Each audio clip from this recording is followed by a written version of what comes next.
Recording in saya progress. meluncurkan program literasi digital nasional hari ini. Terima kasih.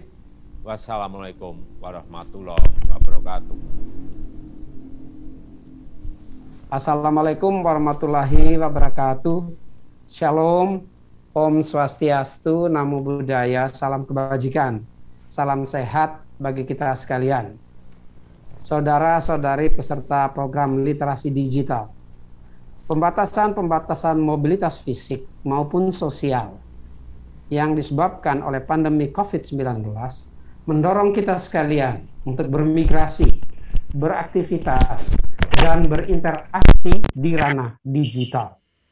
Saat ini terdapat sekitar 200 juta warga net di negara kita yang merupakan pengguna internet dan telah beraktivitas di dalam ruang digital. Namun, layaknya pisau bermata dua, ruang digital dan internet memiliki sisi positif dan sisi negatif.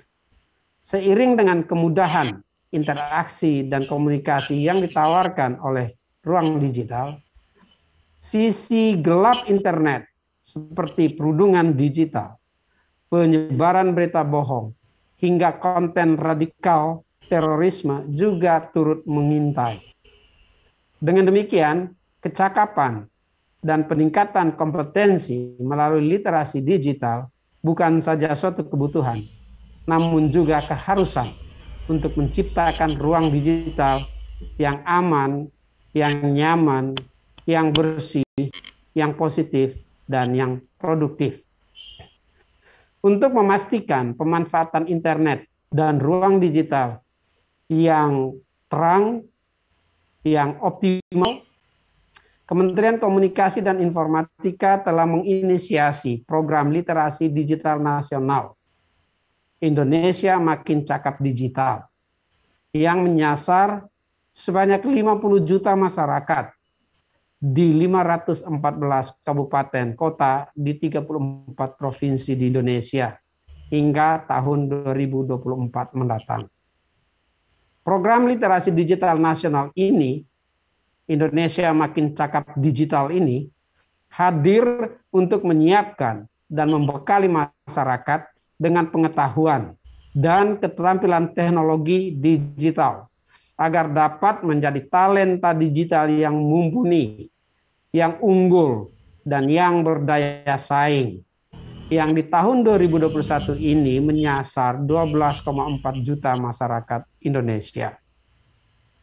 Saudara-saudari peserta program di seluruh penjuru negeri, pelaksanaan program literasi digital nasional Indonesia Makin Cakap Digital ini didasarkan pada modul dan panduan kurikulum yang mencakup 4 nilai literasi digital, yakni kecakapan digital, digital skills, etika digital, digital ethics, budaya digital, digital culture, dan keamanan digital atau digital safety. Keempat modul dan panduan kurikulum tersebut diharapkan dapat mewujudkan pemanfaatan teknologi yang produktif, yang aman, yang beretika, serta berbudaya oleh masyarakat. Lebih dari itu, keberadaan modul ini juga diharapkan mampu merealisasikan peningkatan kapasitas masyarakat di bidang digital, sekaligus menjadi sarana untuk meliterasi sebanyak 12,4 juta masyarakat Indonesia pada tahun 2021 ini. Secara khusus teruntuk peserta program literasi digital. Sejalan dengan arahan Bapak Presiden Joko Widodo, kita harus menjadikan momentum pandemi COVID-19 sebagai katalis bagi bangsa ini untuk bangkit dan wujudkan visi besar Indonesia maju. Salah satunya dengan sumber daya manusia yang cakap dan siap mengawal transformasi digital. Untuk mewujudkan hal tersebut, mari bersama-sama kita ikuti kelas literasi digital yang terbuka luas secara gratis di seluruh penjuru Nusantara sepanjang tahun ini dan pada tahun-tahun berikutnya. Melalui kerjasama dan kontribusi aktif seluruh komponen bangsa dalam kegiatan penguatan literasi digital, Saya yakin dan percaya bahwa kita dapat mewujudkan masyarakat digital Indonesia yang berdaya, yang inovatif, serta dapat mengembangkan ekosistem yang aman dan produktif menuju Indonesia terkoneksi. Semakin digital, semakin maju. Indonesia makin cakap digital. Terima kasih. Wassalamualaikum warahmatullahi wabarakatuh. Om Santi, Santi, Santi, Om. Shalom.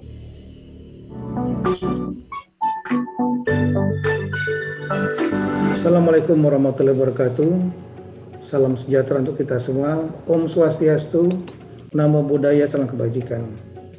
Pada kesempatan yang baik ini, saya Muhammad Tito Karnavian, Menteri Dalam Negeri, beserta seluruh jajaran Kemendagri, mendukung program nasional literasi digital Indonesia Makin Cakap Digital.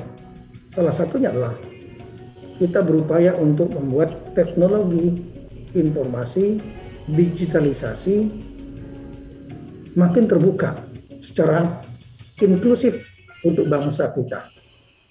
Itu yang kita sebut dengan literasi, pemahaman masyarakat dan penggunaan teknologi informasi bagi semua rakyat kita. Makin banyak pengguna teknologi informasi dan melek digitalisasi, maka akan mempermudah kehidupan kita. Sekian, terima kasih. Assalamualaikum warahmatullahi wabarakatuh.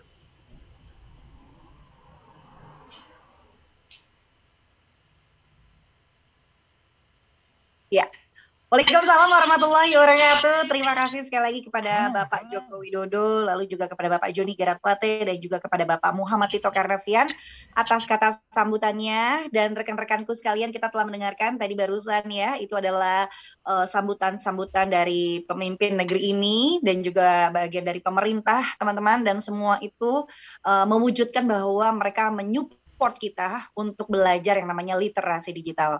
Jadi jangan sampai ini disia-siakan acara ini gitu ya, karena Lisa percaya dan juga Lisa yakinkan dari sekian yang akan dipaparkan oleh narasumber atau KOL nanti, itu pasti ada salah satunya yang mungkin teman-teman baru tahu di acara ini gitu ya. Jadi sayang banget kalau teman-teman nontonnya nggak sampai akhir ya. Jadi semoga bisa nonton sampai akhir supaya informasinya tidak setengah-setengah. Karena saat ini kita butuh banget yang namanya belajar tentang literasi digital. Banyak yang udah pegang alatnya, banyak yang punya alatnya, banyak yang tahu sebenarnya, banyak juga kecanggihannya, tapi salah menggunakannya. Nah itu sebenarnya kenapa sih gitu ya? Jadi kita akan bahas hari ini gitu, karena sebenarnya akan seru, karena bukan hanya kita akan ngebahas soal yang sulit-sulit gitu ya, tapi mungkin nanti ada motivasi gitu ya, inspirasi mungkin dari salah satu narasumber atau nanti dari KOL kita gitu ya. Untuk itu sebelum kita masuk ya ke paparan materi, alangkah lebih baik kita berkenalan dulu nih ya, tak kenal maka tak sayang ya, karena nampaknya hari ini aku cewek sendirian, cantik sendirian gitu ya, seneng banget hari ini cover boy semua nih ya.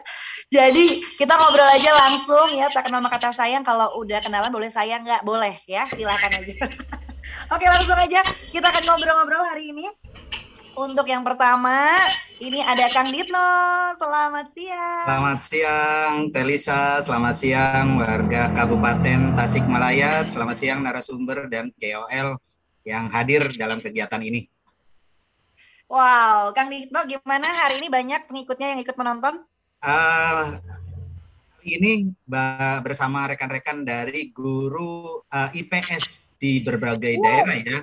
Makanya lumayan banyak, dengan ini kebetulan banyak guru-guru nih di sini, Pak Atib, kemudian Pak Jujun ya, guru Betul. Juga, karena besok kita mengadakan peringatan Hari Guru Nasional tahun 2021 ya. Luar biasa, selamat Hari Guru buat guru-guru hebat di seluruh dunia ya, dan di seluruh Indonesia terutama. Selamat sekali, selamat Hari Guru. Yang paling pasti adalah terima kasih buat seluruh Bapak dan Ibu guru ya, yang selama ini sudah sabar mengajar saya ya, dan juga mungkin seluruh anak-anak muda di Indonesia. Terima kasih, dan jangan lupa yang paling penting adalah tetap semangat. Baik, Kang Ditno, boleh tahu dong kabarnya gimana nih Kang Ditno siang hari ini? Alhamdulillah baik, Delisa. Di sini cuacanya mendung ya, di Indramayu cuacanya mendung. Semoga ini signalnya tetap aman ya, Kang. Ya, mudah-mudahan. Kang Ditno, kegiatannya apa nih sekarang? Mungkin ini sebenarnya dari 430 orang yang sudah bergabung, ini sebagian pasti udah kenal sama Kang Ditno. Tapi mungkin sebagian lagi belum. Boleh sedikit diceritakan Kang Ditno? Saya sehari-hari mengajar di SMP Negeri 1 Gabus Wetan, Indramayu. Selain ngajar, saya juga ngeblog dan bikin konten di YouTube gitu. Itu salut banget sih teman-teman. Mungkin teman-teman harus nonton ya YouTube-nya Kang Ditno. Aku juga senang banget dari bisa nonton itu. Mungkin rekan-rekan hari ini nonton ada adik-adik gitu ya, termotivasi nih. Seorang Kang Ditno guru gitu ya bisa buat YouTube keren. Nah, kenapa teman-teman enggak? Makanya ya nanti akan ngobrol-ngobrol lebih banyak lagi sama Kang Ditno. Semoga menginspirasi ya hari ini. Oke, Kang Ditno terima kasih. Sama-sama. Kita akan berjumpa nanti di paparan materinya Kang Ditno. Oke. Ya, dan selanjutnya kita akan ngobrol-ngobrol ya. Ini dengan pembicara yang kedua, ini ada Bapak Dr. Andes Haji Jujun Wahyudin. Selamat siang, Kak Jujun. Selamat siang. Apakah sudah suaranya belum terdengar sama Lisa? Atau suara Lisa nih yang nggak terdengar? Halo, selamat siang. Nah, itu baru ada suaranya. Selamat siang, Bapak atau Kang Jujun. Ini posisi lagi ada di mana nih? Namanya lagi ada di sekolahan atau? Iya, ini tadinya di sekolahan kami itu ada 2 lokasi, di lokasi pertama dan di lokasi kedua ini. Nah, tadinya saya mau menggunakan di lokasi pertama, tapi di sana banyak terkendala kebisingan, jadi akhirnya pindah ke lokasi 2. Ini cukup sepi ya, alhamdulillah bisa berjalan walaupun gadgetnya dipersiapkan amat sangat mendadak. Nggak apa-apa Pak, itu semua nggak masalah. Yang paling penting adalah hari ini adalah informasi yang akan Bapak berikan nih sama kita semua. Iya. Pak Jujun gimana kabarnya hari ini? Baik sehat. Kegiatannya apa Pak Jujun setiap harinya? Kalau boleh tahu Pak Jujun ini kegiatannya apa? Lalu dari mana? Mungkin kalau dari sekolah mana gitu. Oh iya, ya saya izin memperkenalkan diri. Nama saya Wahyudin. Pekerjaan saya guru. Saya sekarang mengajar di SMA Negeri 11 Garut. Ya, di SMA Negeri 11 Garut. Ya, Oke. Saya mengajar mata pelajaran kimia dan sungguh sangat berbahagia sekali. Ini bukan sebuah kehormatan bagi saya bahwa pada hari ini saya diberi kepercayaan untuk turut berpartisipasi dalam kegiatan literasi digital ini. Sekali lagi saya terima kasih. Ada anak muridnya nggak Pak dari SMA Negeri 11 Garut? Wah, anak-anaknya kayaknya kalau yang dari SMA 11 Garut boleh dong. Raise hand, angkat tangan. Semuanya. Banyak. Yes. Banyak banget. Selamat siang adik-adik. Wow. Oke. 90, 100, 105, 103, 107. Ini admin yang belakang. Aduh, Kalisa, aku harus. Ini oke, terima kasih. Salam kenal teman-teman semua yang di Garut ya. Terima kasih sudah menyaksikan acara ini. Jadi Pak Jujun kegiatannya setiap hari mengajar gitu ya Pak ya, mengajar kimia gitu ya. Betul ya. Oke, baik, nanti Bapak Jujun ini akan menyampaikan adik-adik tentang budaya digital dan itu akan seru banget. Jadi adik-adik semua yang menonton harus nonton sampai akhir gitu ya Pak? Ya, insya Allah. Oke, siap. Terima kasih Pak Jujun. Kita akan berjumpa nanti di paparan materinya Pak Jujun. Terima kasih. Mangga. Dan selanjutnya ini kita akan ngobrol-ngobrol dengan pembicara yang ketiga, yaitu ada Bapak Atip Taufik Ibnu Bahrum. Selamat siang. Ya, selamat siang, Kalisa. Selamat siang untuk warga Kabupaten Tasikmalaya, khususnya untuk warga Kabupaten Garut, seluruh siswa dan siswi SMA Negeri 11 Garut. Salam literasi semua. Lagi-lagi dari SMA Negeri 11 Garut. Ini kalau suaranya bisa di unmute pasti pada teriak Bapak gitu ya. Ini dua guru hadir di sini dan pastinya murid-muridnya juga banyak gitu. Jadi Bapak boleh dong bilang nontonnya harus sampai akhir gitu Pak Atip. Ya, untuk seluruh siswa dan siswi SMA Negeri 11 ikuti kegiatan webinar ini sampai dengan akhir. Insya Allah bermanfaat sekali, tidak sekarang, tapi untuk masa depan Anda sebagai penerus generasi bangsa. Setuju banget nih kata Pak Atif nih, setuju banget nih kalau kata Pak Atif tadi ya. Jadi adik-adik harus nonton, karena selain menonton hari ini, mendengarkan informasi dari Bapak Guru gitu dan juga nanti dari KOL kita, ini ada door prize Pak ya.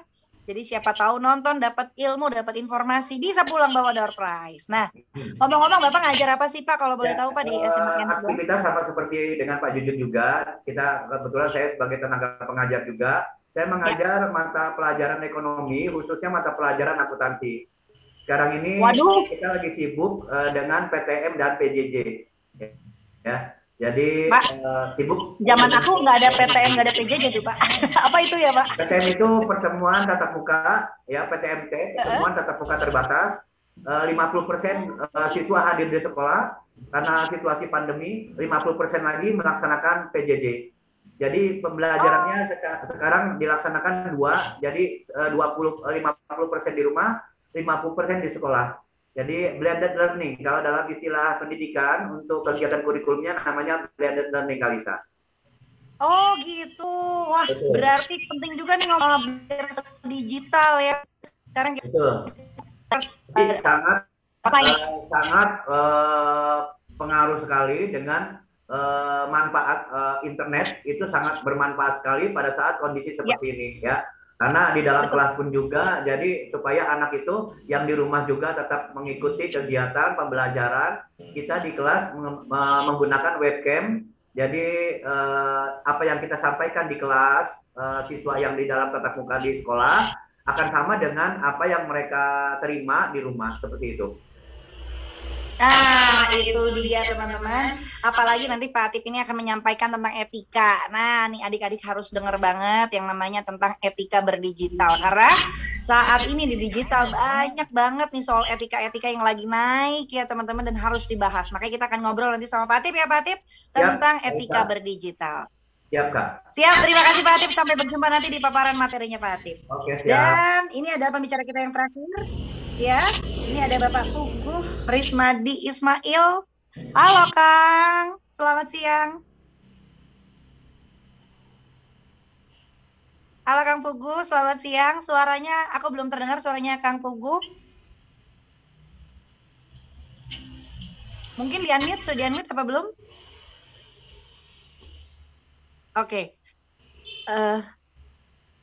Aku nggak dengar suaranya, boleh tolong dibantu teman-teman admin?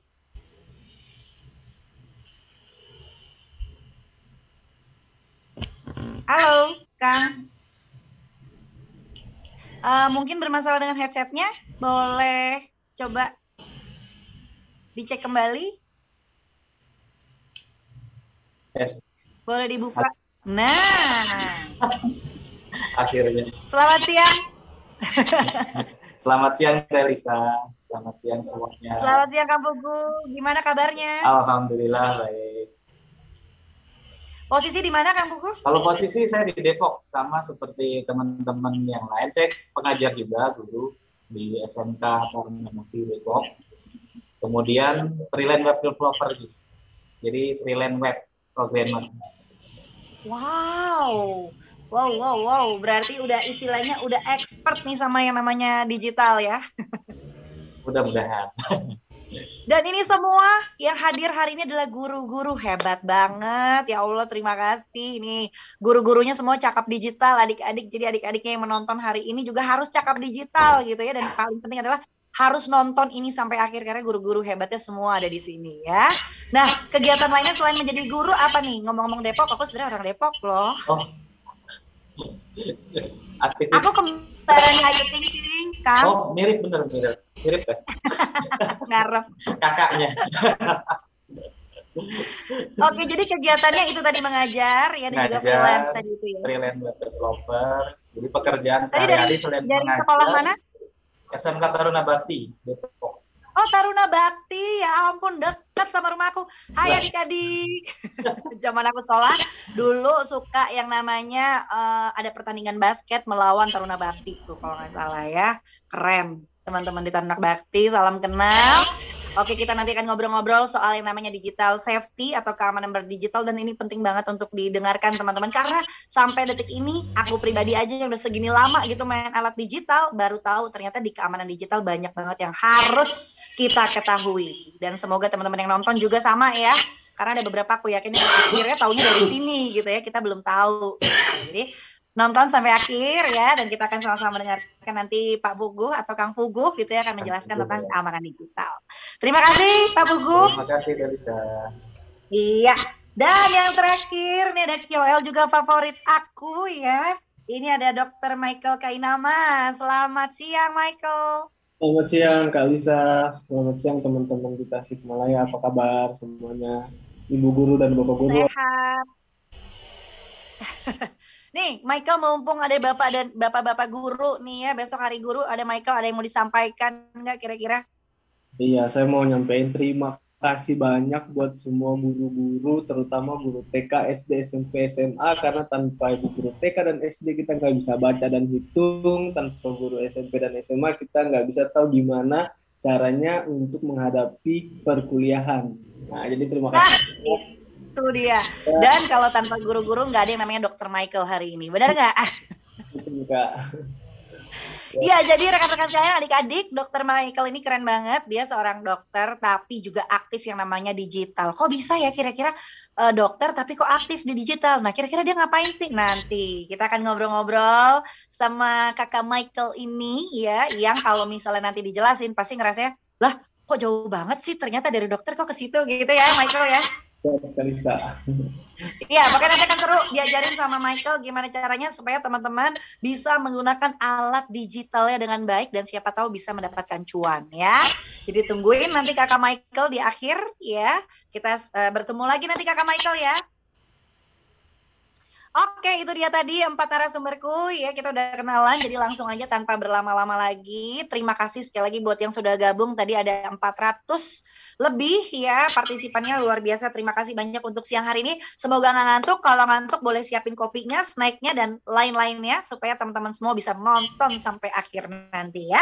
Kalau gitu langsung saja untuk yang pertama, Lisa persilahkan untuk memulai paparan materinya. Kang Ditno membawakan tentang kecakapan digital. Silakan Kang. Terima kasih Teh Lisa. Assalamualaikum warahmatullahi wabarakatuh. Salam sejahtera untuk kita semua. Saya langsung share screen saja untuk materi kali ini. Kali ini saya akan membawakan materi tentang menghasilkan cuan di internet melalui blog. Perkenalkan dulu, nama saya Dino, saya relawan TK Indramayu. Saya juga sebagai seorang guru dan juga blogger.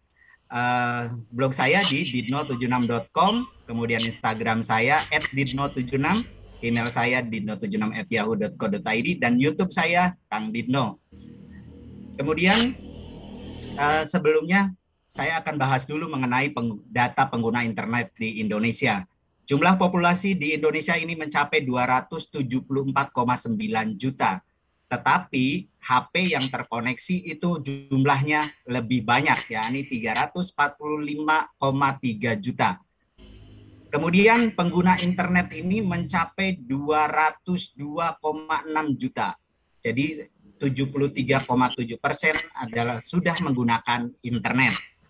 Kemudian pengguna media sosial aktif adalah jumlahnya 170 juta. Jadi 61, sekian persen dari jumlah penduduk Indonesia. Nah, sekarang kebetulan di sini banyak sekali anak-anak muda ya, pelajar yang ingin mencari uang di internet tuh. Bagaimana sih caranya gitu ya, atau peluang mendapatkan uang di internet itu dengan apa saja? Yang pertama, membuat blog atau website ya. Jadi rekan-rekan yang bisa menulis ini bisa membuat blog atau website. Kemudian yang kedua adalah penulis artikel atau content writer. Ya, jadi menulis artikel. Jadi nggak punya blog tapi dia penulis di beberapa tempat gitu. Itu namanya penulis artikel. Kemudian foto blog ya. Jadi kita hobi fotografi, kemudian foto itu dipajang tapi dikasih watermark dulu, kemudian di-share ke blog tersebut. Maka namanya foto blog. Kemudian YouTuber atau vlog. Nah, sekarang lagi tren YouTuber atau vlogger ya. Nah, rekan-rekan di sini misalnya yang ada di Garut, kemudian yang Tasikmalaya ya, termasuk di Indramayu atau dimanapun berada, ini bisa membuat vlog atau YouTube dengan berbagai kategori. Misalnya ya, hobi dengan traveling, silakan buat YouTube dengan YouTube traveling. Kemudian yang hobi masak, make up dan lain sebagainya, silakan nanti buat YouTube tentang lainnya. Kemudian yang berikutnya adalah penterjemah artikel. Banyak ya orang dari luar negeri ingin menerjemahkan ke bahasa dari luar agar bahasa yang digunakan itu benar-benar enak dibacanya gitu ya. Misalnya ada juga yang dari bahasa Indonesia ditranslate ke bahasa Inggris atau sebaliknya dari bahasa Inggris ditranslate ke bahasa Indonesia. Kenapa tidak menggunakan Google Translate? Karena hasil dari Google Translate tidak seperti hasil dari manusia yang memahami tentang bahasa tersebut. Kemudian yang berikutnya adalah membuat online shop atau toko online. Mungkin ada pertanyaan, kenapa sekarang kan udah banyak ada Tokopedia, Shopee, Blibli atau lain sebagainya gitu ya. Nah, ini hanya untuk penguat kalau misalnya kita memiliki online shop sendiri itu bahwa konsumen itu merasa percaya bahwa ini adalah toko yang tidak abal-abal ya, atau bukan abal-abal tapi yang resmi. Itu untuk membuat online shop. Kemudian bermain game online. Nah, di sini banyak saya yakin anak-anak pelajar yang sudah bermain game online. Ada yang menjual skin, kemudian ada yang sudah levelnya tinggi, kemudian akunnya dijual. Ada yang seperti itu. Ada juga yang bermain game, ikutan lomba-lomba, bahkan kemarin ada eksibisi di PON dan SEA Games ya. Itu yang bisa bermain game dengan baik tentu bisa mendapatkan juara ya. Ini penting buat anak-anak muda, jadi memanfaatkan game online, tapi saya pesan jangan sampai game online tersebut kita lupa dengan yang namanya kesehatan diri kita sendiri. Makannya tetap teratur, ibadahnya tetap teratur, tidurnya atau istirahatnya tetap teratur. Kemudian membuat logo atau desain font dan sejenisnya. Ini bisa mendapatkan uang dari internet. Kemudian membuat aplikasi atau software. Nah, untuk rekan-rekan yang dari SMA, SMK, nanti lanjut mungkin bisa membuat aplikasi atau software.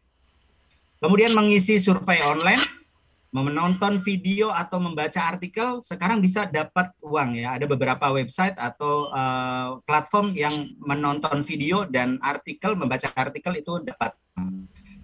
Afiliasi itu sekarang banyak ya. Misalnya Shopee juga sudah sekarang mengeluarkan Shopee afiliasi. Jadi kita hanya membagikan linknya saja. Kalau ada orang yang beli dari link Shopee yang kita bagikan, maka kita akan mendapatkan uang dari internet. Nah, ini contoh dari blogger yang ada di Indramayu ini. Ada salah satu blog yang sudah menampung beberapa blogger untuk menulis. Ya, contohnya saja ini. Nah, sekarang situs-situs penghasil uang di internet tuh apa saja ya? Yang pertama mungkin rekan-rekan sudah kenal sekali dengan namanya Google AdSense. Kemudian Facebook. Nah, Facebook bagaimana bisa menghasilkan uangnya? Kalau Facebook dengan akun biasa mungkin tidak dapat uang. Tapi kalau rekan-rekan punya Facebook tapi membuat halaman dengan 10.000 pengikut, maka itu bisa kita menghasilkan uang dari situ. Jadi dengan mengupload video-video, maka kita akan mendapatkan uang dari Facebook tersebut. Kemudian MGID sama seperti AdSense, cuman lebih kecil penghasilannya daripada AdSense. Galaxin juga sama, kemudian Access Trade, kemudian Social Buzz. Nah, ini yang rekan-rekan yang hobi gambar, web template, stok video, punya stok foto, musik, bisa di-upload ke situs Envato.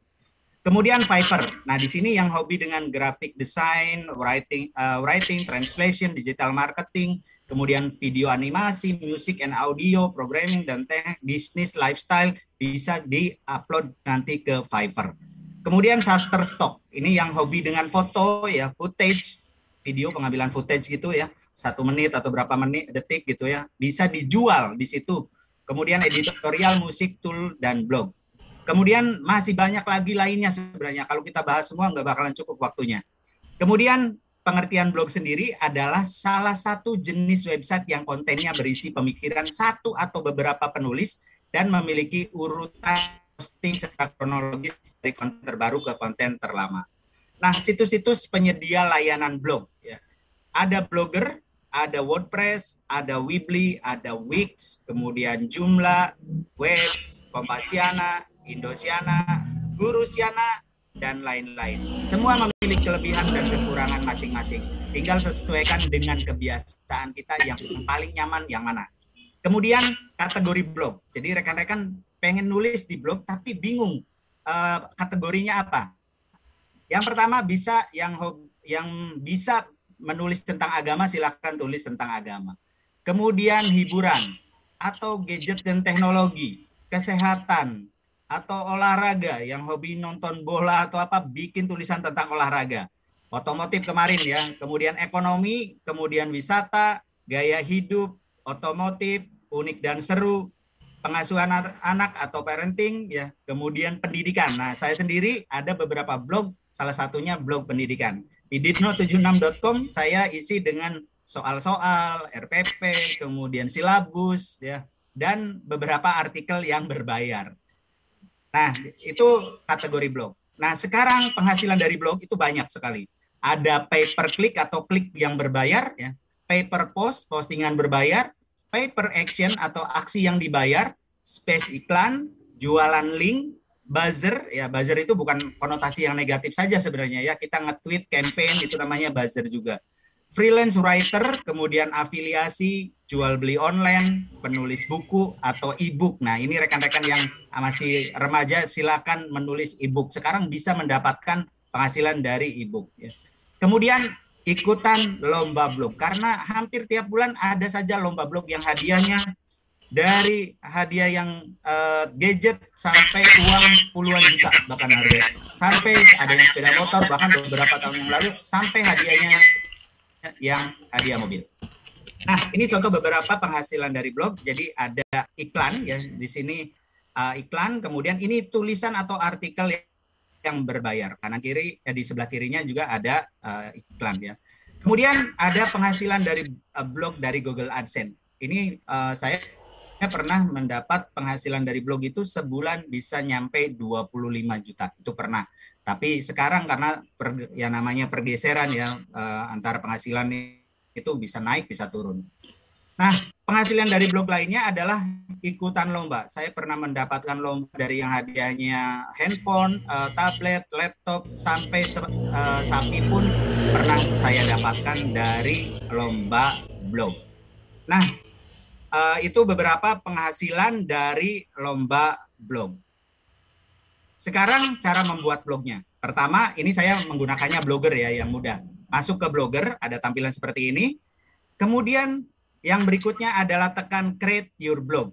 Setelah itu, nanti pilih akun. Silakan pilih menggunakan akun Gmail rekan-rekan. Karena saya memastikan rekan-rekan sudah memiliki akun tersebut. Kemudian yang berikutnya adalah gunakan Gmail yang sudah dibuat. Lalu berikutnya tekan berikutnya. Kemudian ada konfirmasi profil Anda. Nanti silakan nama tampilannya mau apa. Nah, ini contoh muncul tulisan Anda akan terlihat sebagai titik-titiknya. Lalu tuliskan keinginan Anda. Jadi nama tampilannya apa? Misalnya nama saya sendiri silakan Ditno gitu ya. Kemudian cara membuat blog di sini lanjut ke tekan lanjutkan ke Blogger. Nah, setelah itu baru muncul seperti ini, buat blog baru. Lalu tekan buat blog baru.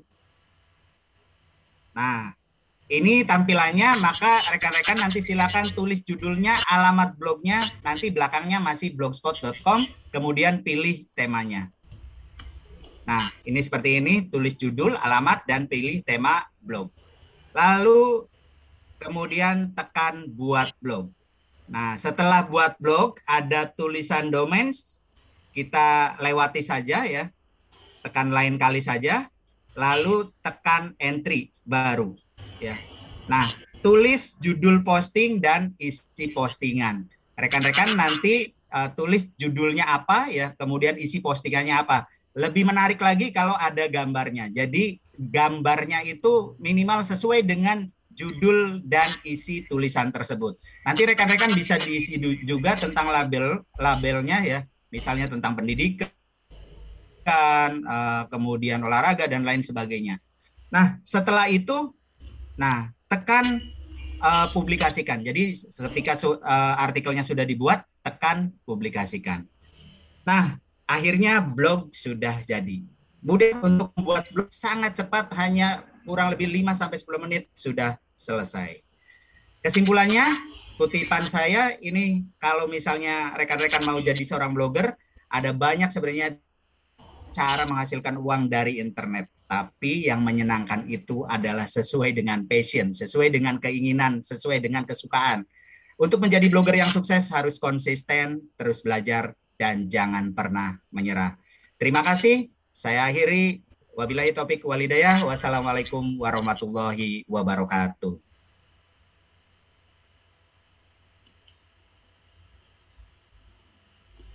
Telisa? Ya, mudah-mudahan rekan-rekan bisa mengikuti ya, walaupun agak cepat, tapi sebenarnya saya sudah persiapkan juga di blog saya ada artikel tentang cara membuat blog kurang dari 5 menit atau 10 menit. Akhirnya suara aku keluar tadi di-unmute sama teman-teman admin, di mute. Jadi ini sekarang udah unmute. Karditno lagi-lagi luar biasa semangatnya. Terima kasih banyak atas paparan materinya. Semoga semua adik-adik yang menonton ini tadi ya, itu memiliki semangat seperti Kang Ditno ya. Jadi untuk memiliki blog itu tidak hanya menjadi memiliki kita menjadi wawasan lebih luas gitu ya, tapi ternyata tadi banyak banget juga prestasi-prestasi yang bisa didapatkan ya adik-adik ya. Jadi kalau misalnya mungkin Bapak gurunya hari ini sudah menjadi blogger, yuk diikuti oleh adik-adiknya. Yang penting harus konten-konten positif ya Kang ya. Oke, kalau gitu terima kasih Kang Ditno. Nanti kita akan berjumpa lagi di sesi Q&A.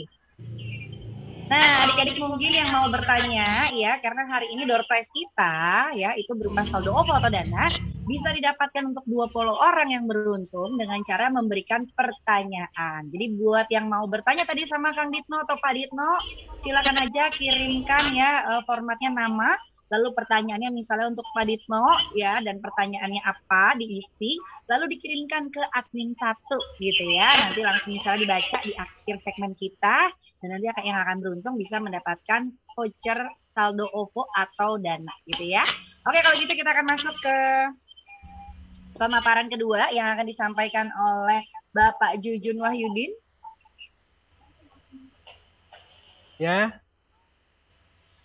Ya, silakan Pak Jujun. Terima kasih Mbak Lisa. Saya izin screen Ibu ya.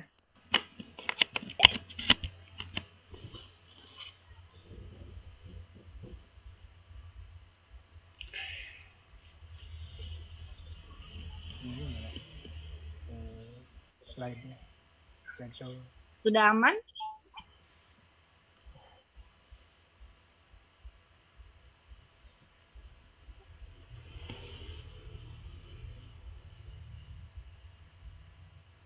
Ya.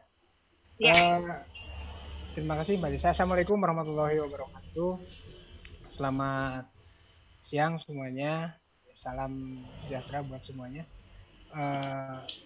Terutama saya menyapa dulu anak-anak saya yang ada di SMA Negeri 11 Garut, kemudian guru dan tenaga pendidikan yang ada di SMA Negeri 11 Garut yang kebetulan mengikuti acara ini, kemudian rekan-rekan juga yang ada di MBK Kimia SMA Kabupaten Garut. Terima kasih telah menghadiri webinar ini. Yang kedua, sekali lagi saya mohon izin untuk memperkenalkan diri. Nama saya Jujun Wahyudin. Saya lahir di Bandung, kemudian pendidikan juga dari tingkat dasar sampai perguruan tinggi dihabiskan di Kota Bandung. Pekerjaan, saya guru kimia di SMA Negeri 11 Garut sejak tahun 2001. Ya, saya mengawali karir sebagai guru itu pada tahun 1992. Jabatan saya di SMA Negeri 11 Garut selain sebagai guru juga mendapat tambahan sebagai wakasek kurikulum, dan organisasi yang aktif sekarang digeluti yaitu MGMP Kimia SMA Kabupaten Garut dari tahun 2012 sampai sekarang. Itu mungkin sedikit CV saya. Nah, kita lanjutkan saja, kita mulai pada pokok acara. Ya. Kebetulan saya mendapat giliran untuk membahas literasi digital, pilar yang kedua yaitu budaya digital. Tema yang saya angkat adalah mempersiapkan masyarakat menghadapi transformasi digital untuk masyarakat digital yang berbudaya Indonesia. Jadi semuanya nanti dikaitkan dengan budaya kita ya. Untuk memulainya, ya, kita kasih gambaran dulu bagaimana masyarakat Indonesia itu ternyata seperti yang kita ketahui bahwa masyarakat Indonesia itu merupakan masyarakat yang majemuk, dan masyarakat yang majemuk inilah yang akan membentuk budaya Indonesia.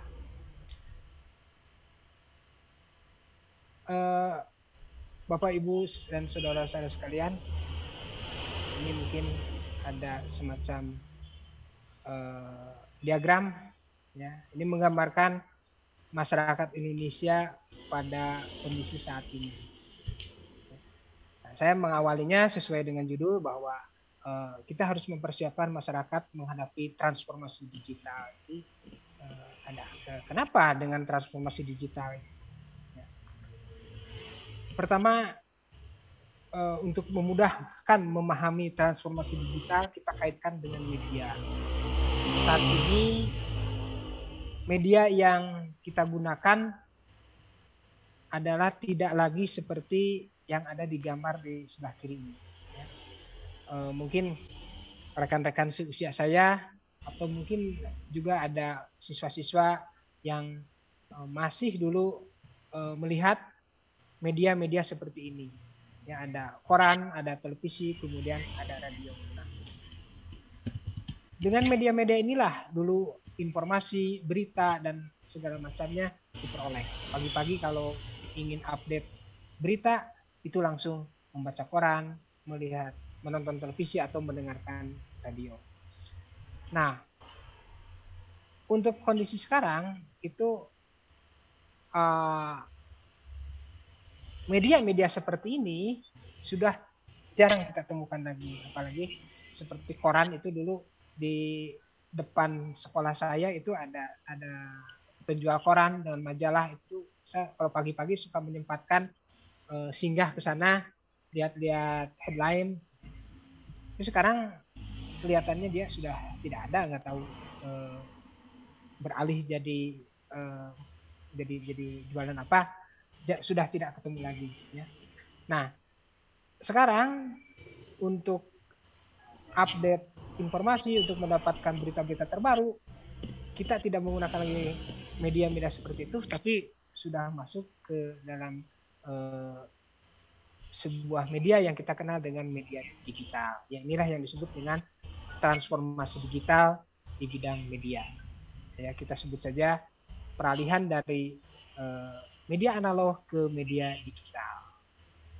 Nah, tanpa disadari dengan lahirnya media digital ini, ada transformasi lain, ya, dampak dari transformasi digital ini, yaitu transformasi kewargaan, bukan kewarganegaraan ya, tapi kewargaan.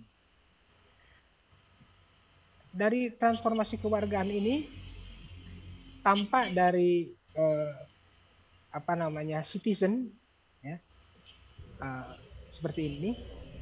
Jadi warga kota, warga desa, warga kampung yang sehari-hari kita lihat itu sekarang berubah menjadi warga digital, ya. Bedanya kalau dalam warga citizen ini, ya kita bisa berhubungan langsung, ya bisa secara real kita berhubungan. Tapi dalam netizen ini hanya bersifat maya, dan kalau dilihat dari segi persamaan dan perbedaannya, ya tentu saja perbedaannya kalau di dunia netizen ini, warganet ini lebih borderless, ya, lebih ruang geraknya lebih ruang gerak, jadi lebih tidak dibatasi, ya. Jadi sekali lagi masyarakat Indonesia kini ini mengalami transformasi digital yang berdampak pada peralihan penggunaan media dari analog ke digital, dan adanya status kewargaan dari citizen ke netizen. Nah, berbeda dengan media dari analog ke digital, kalau dalam analog ya sudah ditinggalkan. Ya berpindah ke digital, analognya ditinggalkan. Tapi kalau dari segi kewargaan, dari citizen ke netizen, dia merangkap. Ya, ini sebagai gambaran lain dari transformasi digital. Ada yang menyebutnya bahwa koran, majalah, dan lain sebagainya seperti radio, TV itu disebut juga media tradisional, dan web, aplikasi-aplikasi, platform, kemudian media sosial yang lain itu disebutnya sebagai media digital. Nah, dari citizen menuju netizen ini ada hal yang mungkin harus dipersiapkan, ya, masyarakat harus dipersiapkan, harus dibekali, ya. Mereka harus literate, harus melek tentang dunia netizen ini, dunia internet ini, karena ada beberapa hal yang memang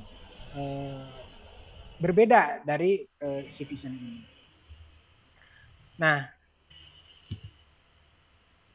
kalau kita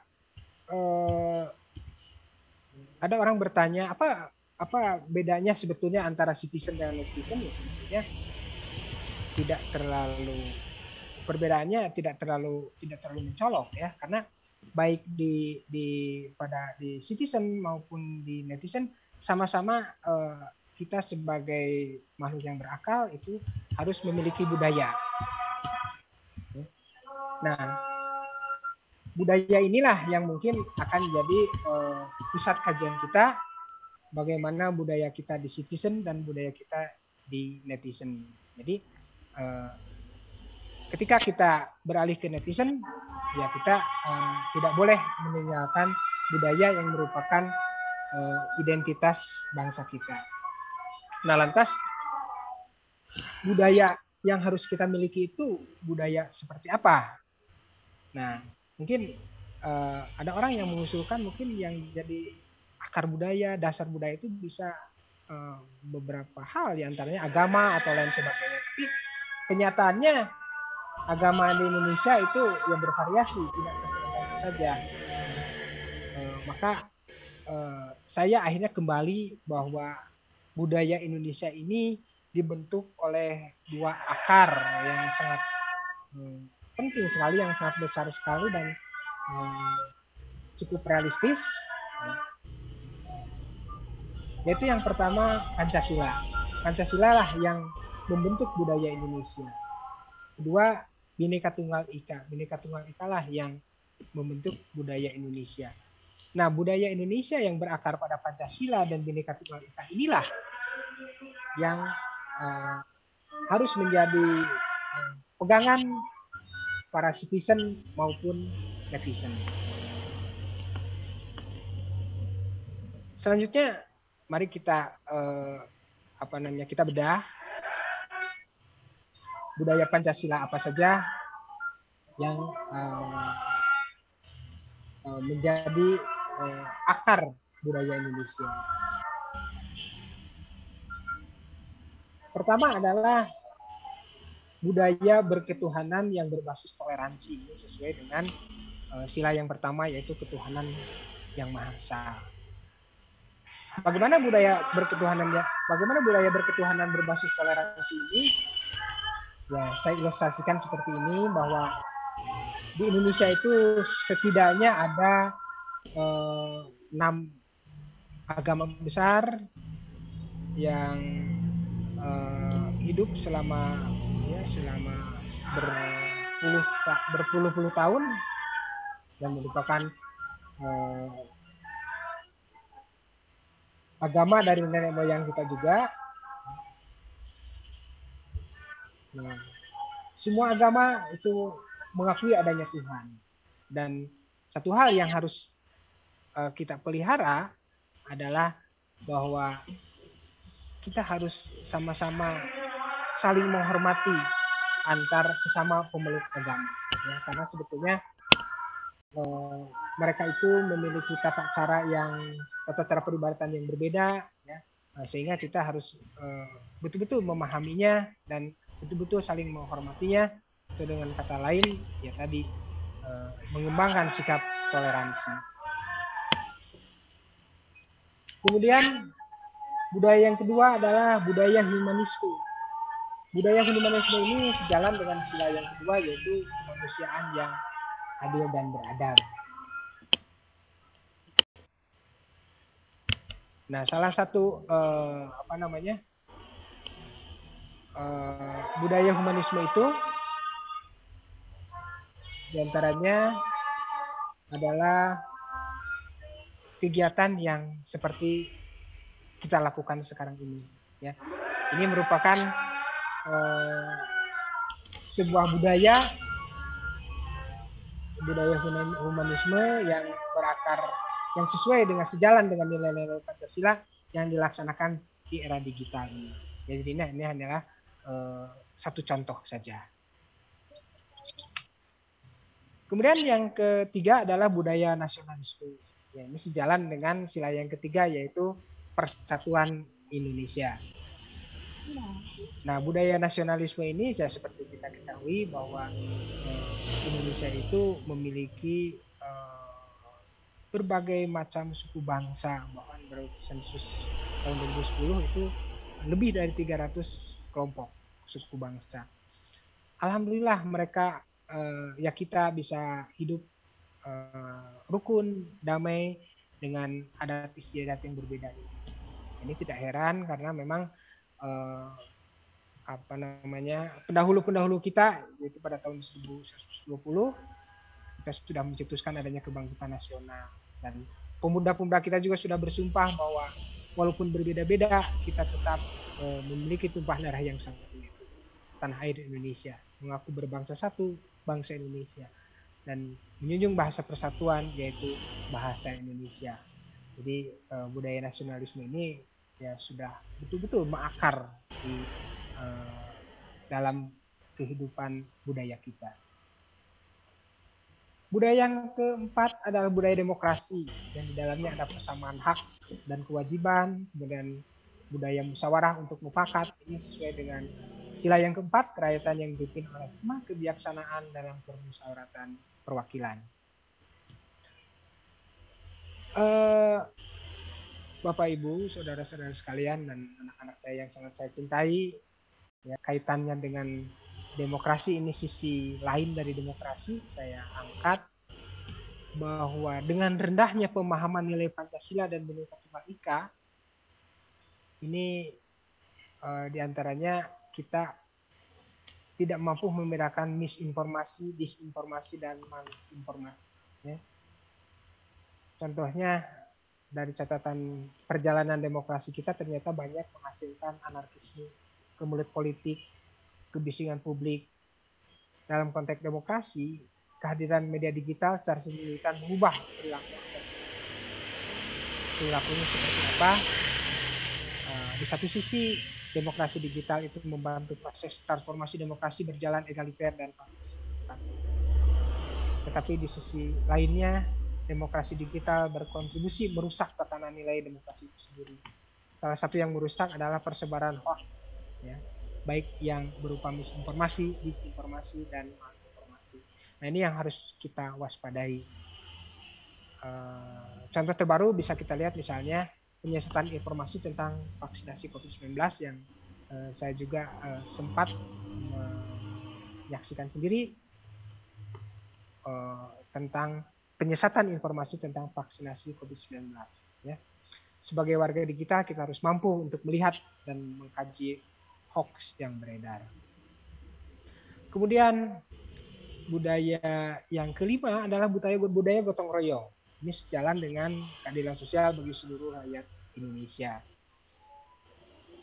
Kembali saya memberikan satu contoh yang real bahwa menjadi warga digital yang Pancasilais berarti memiliki inisiatif untuk berpartisipasi dan berkolaborasi aktif dalam aktivitas dan komunitas digital. Jadi ini salah satu kegiatan ini juga merupakan salah satu bentuk sebagai warga digital yang Pancasila. Pada konteks ini nilai-nilai Pancasila dan Bhinneka Tunggal Ika tercermin dalam kesediaan kita untuk berkolaborasi dengan beragam entitas untuk mewujudkan tujuan bangsa dan negara.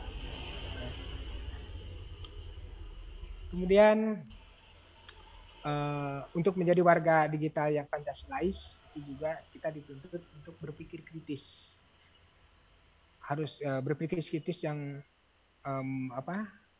menjadi warga digital yang Pancasilais itu harus dimulai dengan proses berpikir kritis. Berpikir kritis nanti akan melatih kita untuk tidak sekedar sharing. Nah ini untuk tidak sekedar sharing, namun mempertimbangkan apakah konten yang akan kita produksi dan distribusikan selaras dengan nilai Pancasila dan dasar utamanya adalah pertanyaan apakah konten kita benar, ini objektif nggak, sesuai dengan fakta nggak, penting nggak, dibutuhkan tidak, urgensinya bagaimana, dan kita harus memiliki niatan baik untuk orang lain, memihak atau tidak memihak.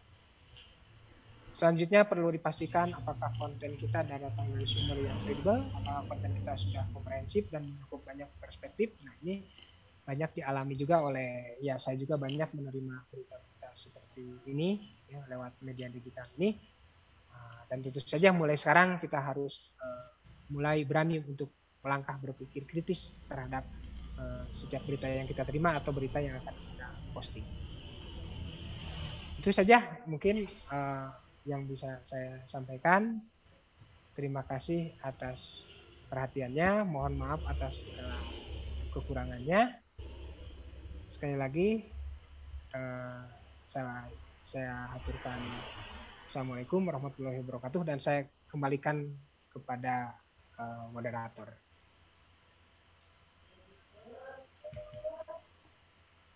Baik, terima kasih Bapak Jujun atas paparan materinya tentang budaya berdigital. Rekan-rekan untuk mempersingkat waktu, kita lanjutkan ya untuk ke pembicara ketiga. Langsung saja Lisa persilakan untuk Pak Atip. Silakan Pak Atip untuk menyampaikan tentang. Baik, Kalisa, terima kasih. Assalamualaikum warahmatullahi wabarakatuh. Waalaikumsalam. Selamat sore, salam sejahtera untuk kita semua.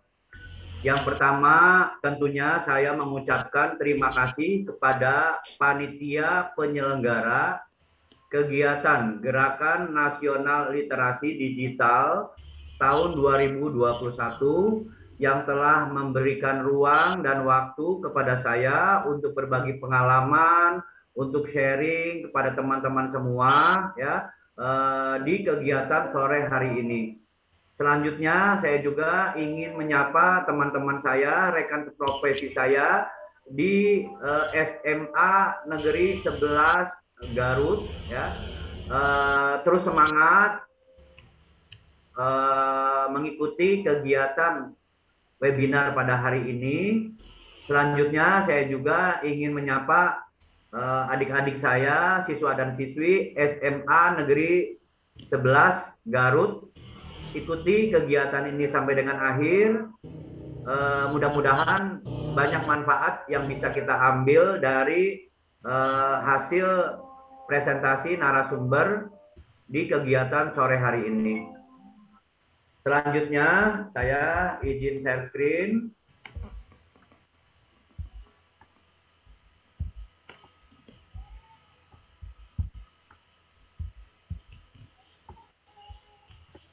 Oke, untuk yang pertama saya perkenalkan, nama saya Atip Taufik Ibnu Bahrum. saat ini saya bekerja di SMA Negeri 12 Kota Depok sebagai guru mata pelajaran ekonomi akuntansi, mendapat tugas tambahan sebagai wakil kepala sekolah dan aktif di dalam organisasi profesi sebagai Ketua MGMP Ekonomi SMA Kota Depok. Selanjutnya, saya mengikuti arahan yang disampaikan oleh panitia penyelenggara untuk materi yang akan saya sampaikan pada sore hari ini berkaitan dengan digital ethics. Ethics digital dengan tema konten negatif di media sosial. Sebelum pemaparan materi berikutnya, saya ingin mengajak kepada seluruh teman-teman, anak-anakku sekalian untuk melihat data digital di Indonesia.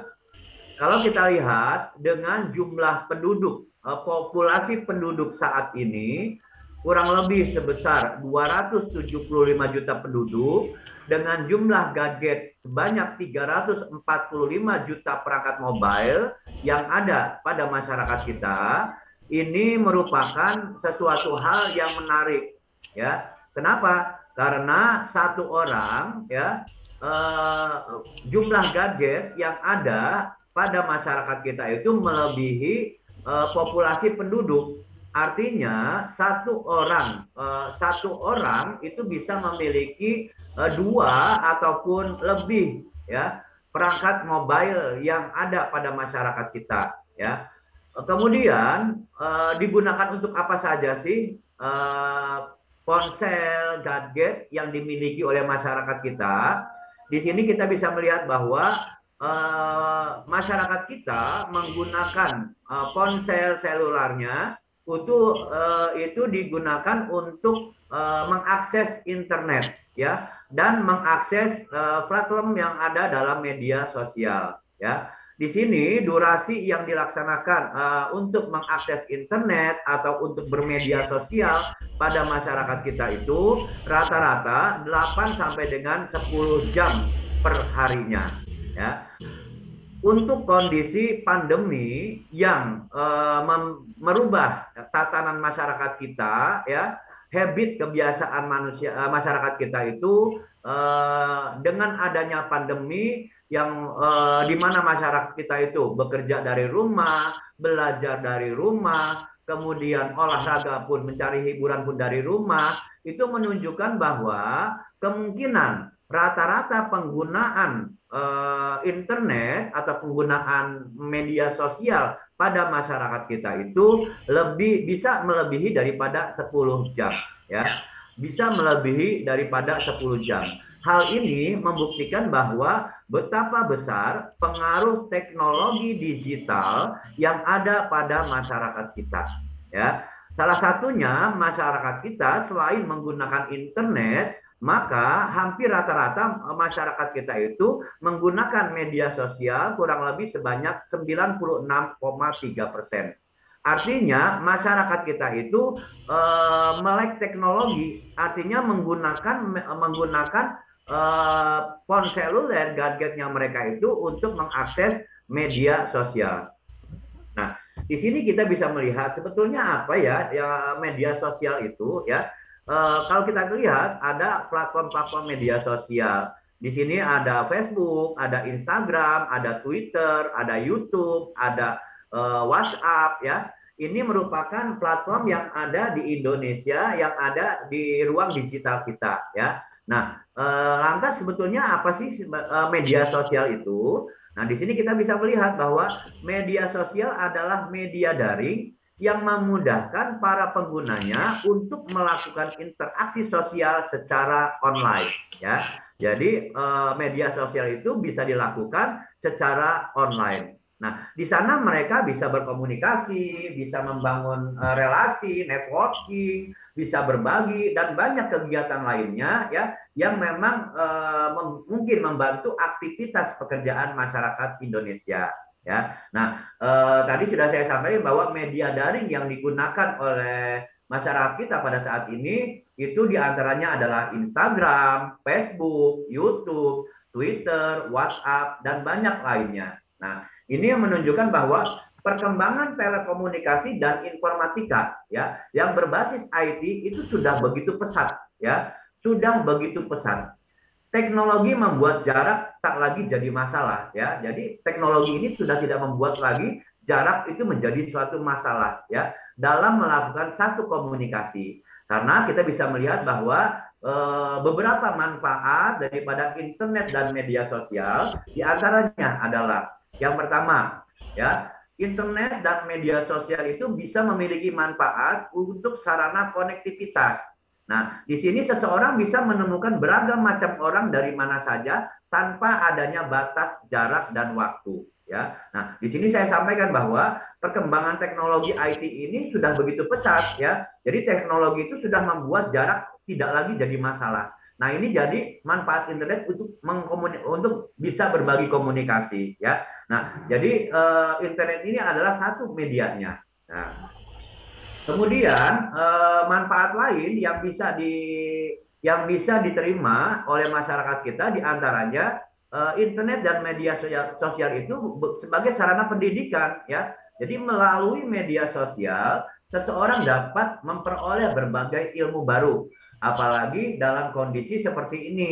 Kita ya Bapak dan Ibu guru, kemudian anak-anakku sekalian, siswa dan siswi SMA Negeri 11 Garut yang memang melakukan pelaksanaan pembelajaran jarak jauh amat bergantung dengan adanya konektivitas internet dan media sosial. Ya, yang paling sering digunakan adalah browsing media sosial, yaitu platformnya WhatsApp. Ya, ada WhatsApp grup siswa, ada WhatsApp grup untuk guru mata pelajaran. Nah, ini manfaat internet dan media sosial sebagai sarana pendidikan.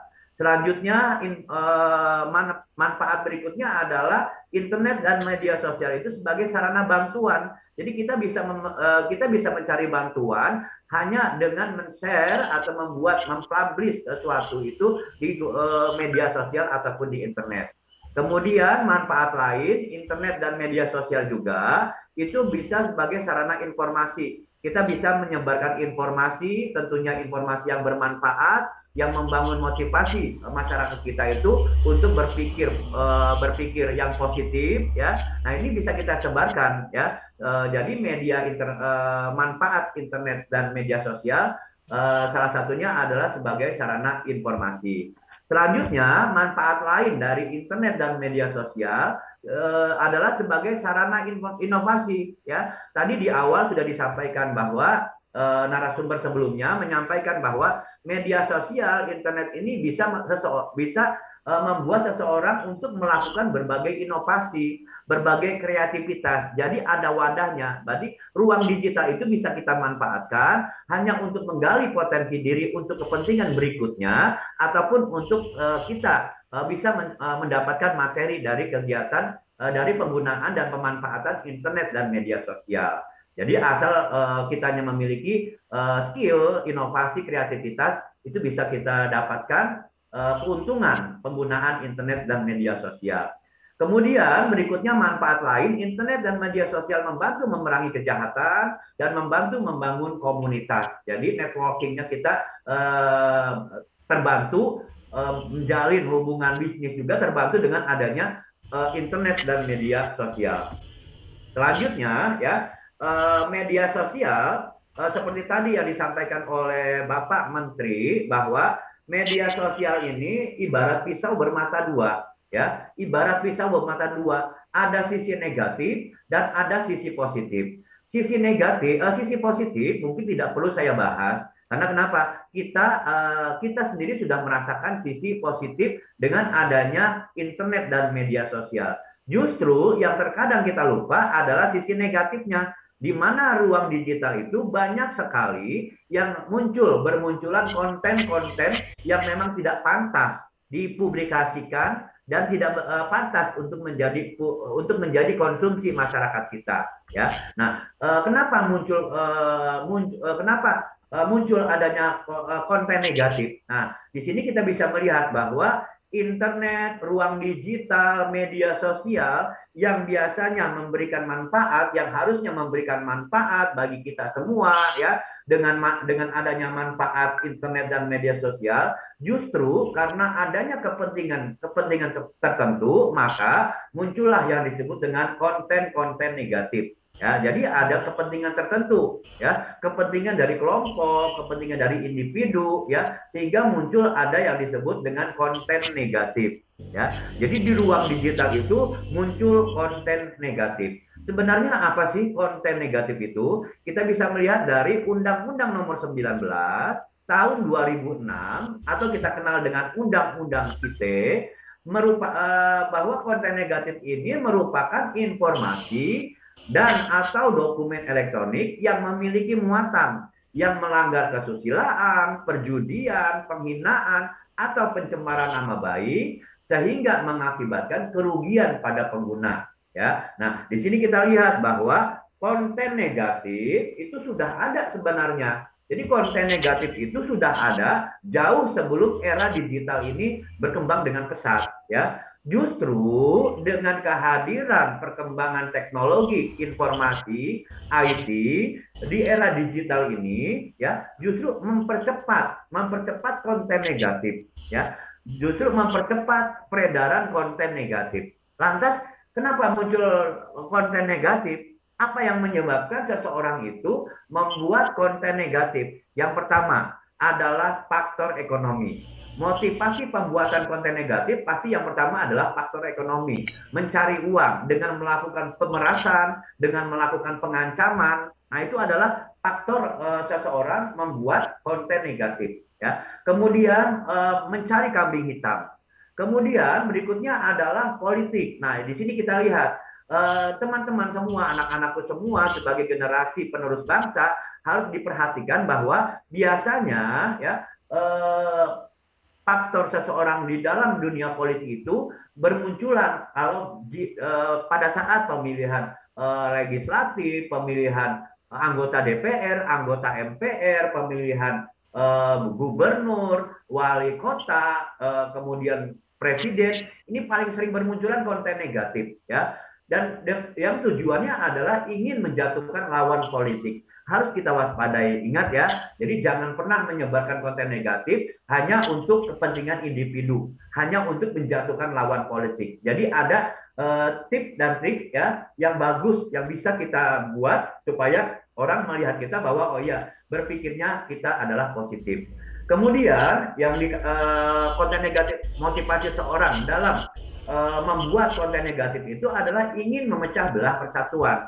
Tadi disampaikan bahwa masyarakat kita itu adalah masyarakat multikulturalisme, artinya beragam macam budaya, beragam macam etnis yang ada di Indonesia. Ya, ingat, Indonesia itu tetap yang diutamakan adalah Bhinneka Tunggal Ika. Berbeda-beda, tapi kita tetap satu tujuan. Jangan sampai kita dengan adanya konten negatif, akhirnya persatuan dan kesatuan yang sudah kita bina dari awal, akhirnya hilang dengan adanya konten negatif. Selanjutnya, ya, jenis konten negatif apa sih ya yang paling sering muncul di media sosial? Nah, di sini saya menyampaikan kepada teman-teman semua bahwa harus kita kenali konten negatif jenis seperti apa yang bermunculan di media sosial. Ya, yang pertama adalah hoax. Yang kemudian yang kedua adalah cyberbullying. Kemudian yang ketiga adalah ujaran kebencian. Ini konten negatif yang paling sering bermunculan di media sosial. Di WhatsApp, kemudian di Instagram, di Twitter, di Facebook. Ini paling sering bermunculan. Kita bahas, kita lihat satu persatu. Nah, di sini hoax itu apa sih? Gitu ya. Hoax itu adalah termasuk dalam konten negatif. Karena hoax itu memanfaatkan masyarakat yang tidak memiliki pengetahuan atau masyarakat awam. Nah, teman-teman yang ada di sini, saya menganggap bahwa teman-teman yang ada di sini sudah bukan lagi orang yang awam, tapi sudah orang yang memiliki pengetahuan, sudah harus tahu mana yang sudah harus tahu dan bisa mengelola informasi yang muncul, informasi yang berdatangan, ya. Jadi hoax ini apakah itu termasuk hoax atau bukan, itu sudah bisa menyaring, ya. Kemudian tersebarnya tadi di mana saja itu sudah ya. Jadi tersebarnya di antaranya di WhatsApp, di Telegram, di Facebook, di Twitter, di Instagram. ini paling sering bermunculan. Berita-berita bohong, berita-berita hoax itu harus kita waspadai. Nah, bagaimana kita menyikapi kalau misalkan berita-berita itu muncul ya di ponsel kita, muncul di gadget kita? Yang pertama, ya, kita harus berpikir bahwa hati-hati dengan adanya judul-judul yang provokatif, yang akan menyesatkan kita. Kemudian dipikirkan dulu, kalau misalkan kita menerima satu berita, kemudian jangan asal share, harus kita pikirkan dulu, berpikir terlebih dahulu sebelum meneruskan ke orang lain. Contoh seperti ini, kalau misalkan berita itu muncul di WhatsApp kita, ya, kemudian harus kita perhatikan, ya, kita baca dulu, kita lihat, ya, kalau memang itu ternyata menurut kita pribadi merupakan berita yang tidak benar, cukup untuk menjadi konsumsi kita dan tidak perlu disebar. Ya, kemudian berikutnya langkah menyikapinya adalah cek keaslian berita. Kita bisa melihat dari berbagai macam sumber berita itu. Boleh kita lihat ruang digital itu penuh dengan ilmu-ilmu yang memang bisa kita dapatkan di situ. Kita lihat dari media ini, dari media A, media B dan segala macamnya. Itu kita bisa manfaatkan untuk mengecek apakah berita itu benar atau tidak. Ya. Kemudian ada lagi ya, kalau memang kita termasuk ke dalam orang yang golongan anti hoax, kita bisa masuk ke dalam diskusi grup anti hoax. Ya. Kemudian berikutnya tanamkan prinsip berkata baik atau diam. Nah ini yang harus diperhatikan ya. Jadi kalau misalkan ada teman di dunia maya yang sering membuat update status, yang sering membuat tweetan dan segala macamnya, ya. Kalaupun memang kita mau berkomentar, berkomentarlah yang baik. Berkomentarlah yang kira-kira tidak membuat orang itu merasa sakit hati. Jadi harus benar-benar tanamkan budaya seperti yang disampaikan oleh narasumber sebelumnya, bahwa budaya kita itu adalah budaya yang ramah, sopan dan santun. Dan kalau memang ternyata ya menurut yang kita literasi digital ternyata itu adalah berita yang bohong, dan itu sudah mengganggu kenyamanan kita di ruang digital, sebaiknya secepatnya laporkan. Ya, bentuk laporan di Facebook cara melaporkannya ada, kemudian di Twitter cara melaporkannya ada, kemudian di Telegram juga cara melaporkannya juga ada. Jadi kalau memang menurut kita itu adalah berita hoax, kita diskusikan dengan orang lain juga itu adalah berita hoax. Kalau memang itu mengganggu kenyamanan kita, laporkan. Kemudian konten negatif yang kedua, ya, ini cyberbullying, perundungan, ya. Dulu perundungan itu biasanya adanya di dunia nyata, ledek-ledekan lah. Kalau bahasa orang Betawi itu saling mengejek, ya. Jadi saling mengejek. Kalau saling mengejek, satu orang sakit hati menganggap itu adalah satu yang udah merupakan satu bulian, ya. Contoh misalkan situasi di kelas saja. Di kelas siswa dan siswi SMA Negeri 11 Garut ada siswi baru kemudian masuk ya dengan model dan gayanya yang mungkin menurut kita aneh ya. Kalau memang itu sering sekali tuh muncul adanya perundungan, pembulian. Nah itu yang harus diwaspadai ya, bahwa keanekaragaman kita itu harus dinomorsatukan.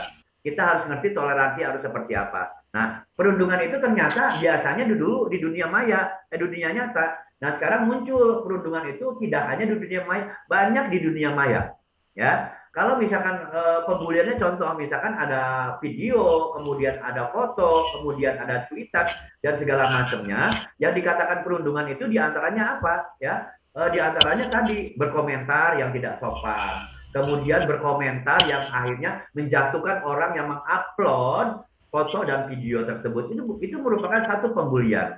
Ya, nah sini bentuknya seperti apa? Yang pertama diantaranya adalah membagikan data personal ke dunia maya atau doxing. Ya, kemudian cyber stalking, mengintip, mematai seseorang. Nah itu adalah bentuk-bentuk daripada perundungan. Kemudian bagaimana kalau misalkan kita itu terjadi pada kita, ya bagaimana itu terjadi pada kita, atau misalkan bagaimana terjadi pada teman-teman kita.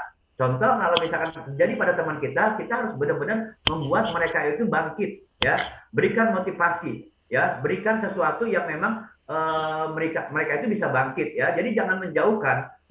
Itu kalau terjadi pada teman kita. Kalau misalkan terjadi pada kita, ya harus diperhatikan yang pertama, jangan pernah menghiraukan. ya. Makanya harus diperhatikan kalau memang kita mau mengupload foto, kalau memang kita mengupload video, membuat update status, membuat cuitan, itu harus diperhatikan dampak baik dan buruknya. Dampak buruknya tadi satu, orang akan berkomentar apa yang kita buat karena memang dibuatkan untuk dipublish ya. Jadi kalau misalnya kita seperti itu, kita harus dipikirkan, dan kalau sudah kita pikirkan pasti akan muncul, oh ya udah nggak usah diperhatikan atau tidak perlu dihiraukan. Selanjutnya adalah tanggapi dengan kata-kata menyejukkan. Cuitannya ditanggapi, oh iya, terima kasih atas informasinya, terima kasih atas sharingnya, terima kasih atas pengalamannya. Itu adalah kata-kata yang menyejukkan, yang artinya ya akan putus di situ dan orang tidak akan lagi membuli kita. Kemudian jangan masukkan dalam hati, jangan baper ya. Di dunia maya itu pasti akan muncul rasa sakit hati, rasa tidak senang. Yang paling pokok dikedepankan adalah jangan baper. Jadi jangan masukkan dalam hati. Anggap saja itu menjadi satu refleksi diri, satu evaluasi kita. Kemudian blokir gampang. WhatsApp bisa blokir, Facebook bisa blokir dan segala macamnya. Kalau memang menurut kita tidak nyaman lagi, laporkan. Perundungan itu gampang. Kalau misalkan siswa dan siswi SMA Negeri 13, SMA Negeri 11 Garut mengalami perundungan, kalau memang itu merupakan satu yang tidak nyaman, laporkan. Diskusikan dengan orang tua, laporkan kepada wali kelas, laporkan kepada guru, laporkan kepada kepala sekolah. Atau kalau memang didampingi oleh orang tua, bisa kita laporkan melalui pihak kepolisian. Nah, itu adalah perundungan atau cyberbullying. Dan yang terakhir adalah stop ujaran kebencian. Pak Atif, mohon maaf, permisi, Lisa masuk. Ini waktunya sudah habis, Pak Atif. Adanya apa? Karena adanya prasangka daripada kelompok, kemudian rasa benci, dan akhirnya ingin memberantas. Nah, ini yang harus diperhatikan. Ujaran kebencian sering bermunculan. Awas, jangan sampai kita terpancing. Ya, intinya kita harus introspeksi. Ya, introspeksi, dan kalau memang itu menjadi satu mengganggu kenyamanan kita, laporkan. Ingat ya bahwa kita itu manusia, ya, berhubungan dengan dunia maya dan dunia nyata pun berhubungan dengan manusia. Makanya kewajiban pengguna sosial media harus bisa memanusiakan manusia, baik di dunia maya maupun di dunia nyata. Kita tetap manusia. Terima kasih, mudah-mudahan bermanfaat. Stop, katakan tidak untuk konten negatif. Saya kembalikan kepada Kalisa dari saya. Wassalamualaikum warahmatullahi wabarakatuh. Waalaikumsalam warahmatullahi wabarakatuh. Terima kasih Pak Atif ya. Mohon maaf gitu ya. Ini memang waktunya hanya 20 menit rekan-rekan, tapi tadi yang disampaikan oleh Pak Atif, terutama yang terakhir itu penting banget loh. Dan itu benar adanya. Jangan disangka kita ngobrol di dunia digital karena kita tidak melihat wujudnya, kita bisa ngomong sembarangan. Padahal teman-teman di balik layar ini tetap ada manusia gitu ya. Jadi kita tetap ngomongnya sama manusia. Kalau yang sama manusia itu kan sudah diwajibkan permisi, ucapkan salam kalau di dunia nyatanya gitu ya. Dan itu sama di dunia digital. Dan satu lagi tadi Pak Atif sudah bilang bisa dilaporkan. Jadi hati-hati banget ya. Sekarang itu apa-apa salah ngomong dikit, bully ya Pak ya. Udah gitu apalagi banyak hal gitu yang salah-salah, mungkin juga berkata kasar, itu udah bisa dilaporkan teman-teman. Jadi mungkin teman-teman kalau sebelum nge-share sesuatu atau berkomentar dipikirkan dulu gitu. Kalau takutnya nanti orang yang bersangkutan nggak suka, nggak terima, bisa sampai ke ranah hukum, itu yang jadinya nanti repot panjang lagi gitu ya. Iya, betul banget. Terima kasih Pak Atif. Nanti teman-teman yang mau bertanya sama Pak Atif boleh silakan aja kirimkan ke admin 1 ya, jangan lupa namanya, lalu pertanyaannya mungkin untuk Pak Atif dan pertanyaannya apa. Baik, Pak Atif, nanti kita akan berjumpa lagi di sesi Q&A. Terima kasih. Ya, Bapak, terima kasih. Dan kita akan lanjutkan ya. Tadi kalau kita ngomongin soal etika, sebenarnya tadi budaya dan etika itu masih mirip-mirip. Sekarang kita ngomongin soal keamanan ya. Ini akan panjang juga pembahasan kita di keamanan yang akan disampaikan oleh Kang Pugu. Pak Pugu sudah hadir. Oh, sudah hadir. Sudah tadi. Sudah siap. Oke, kalau gitu langsung saja silakan Pak Pugu. Oke, terima kasih Darisa. Selamat sore semuanya. Selamat sore teman-teman guru, banyak teman-teman guru di sini. Kemudian anak-anak murid dari siswa SMA Negeri 11 Garut ya. Selamat sore semuanya. Mudah-mudahan masih tetap semangat ya semuanya. Saya izin share screen. Sebentar.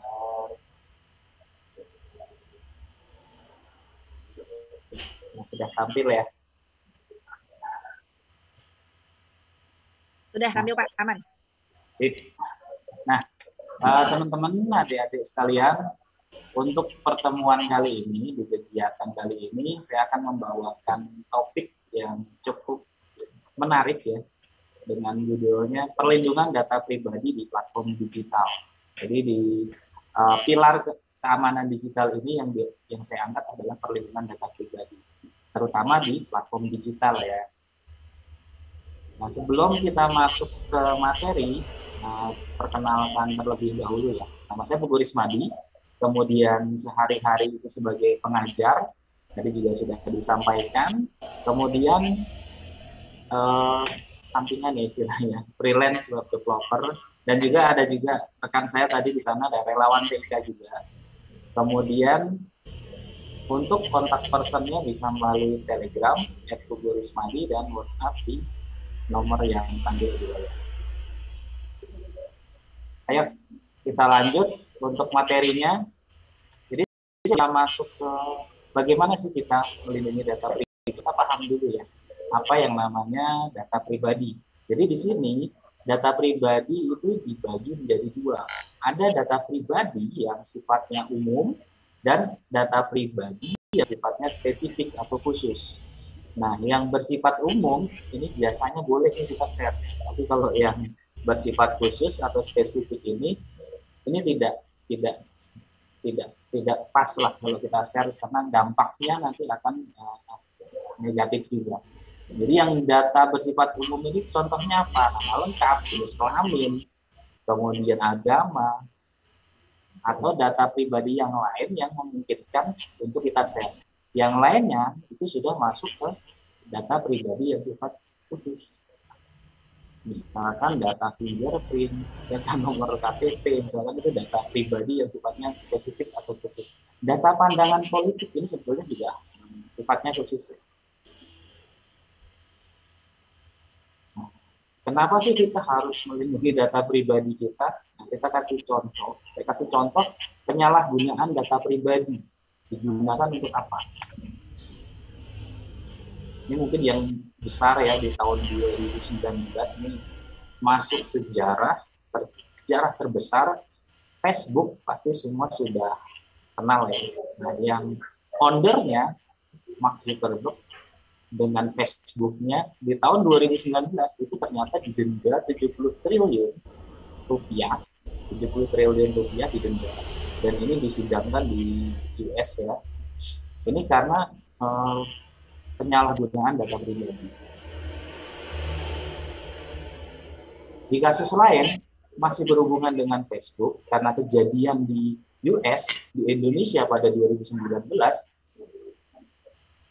akan ada pemilihan presiden waktu itu.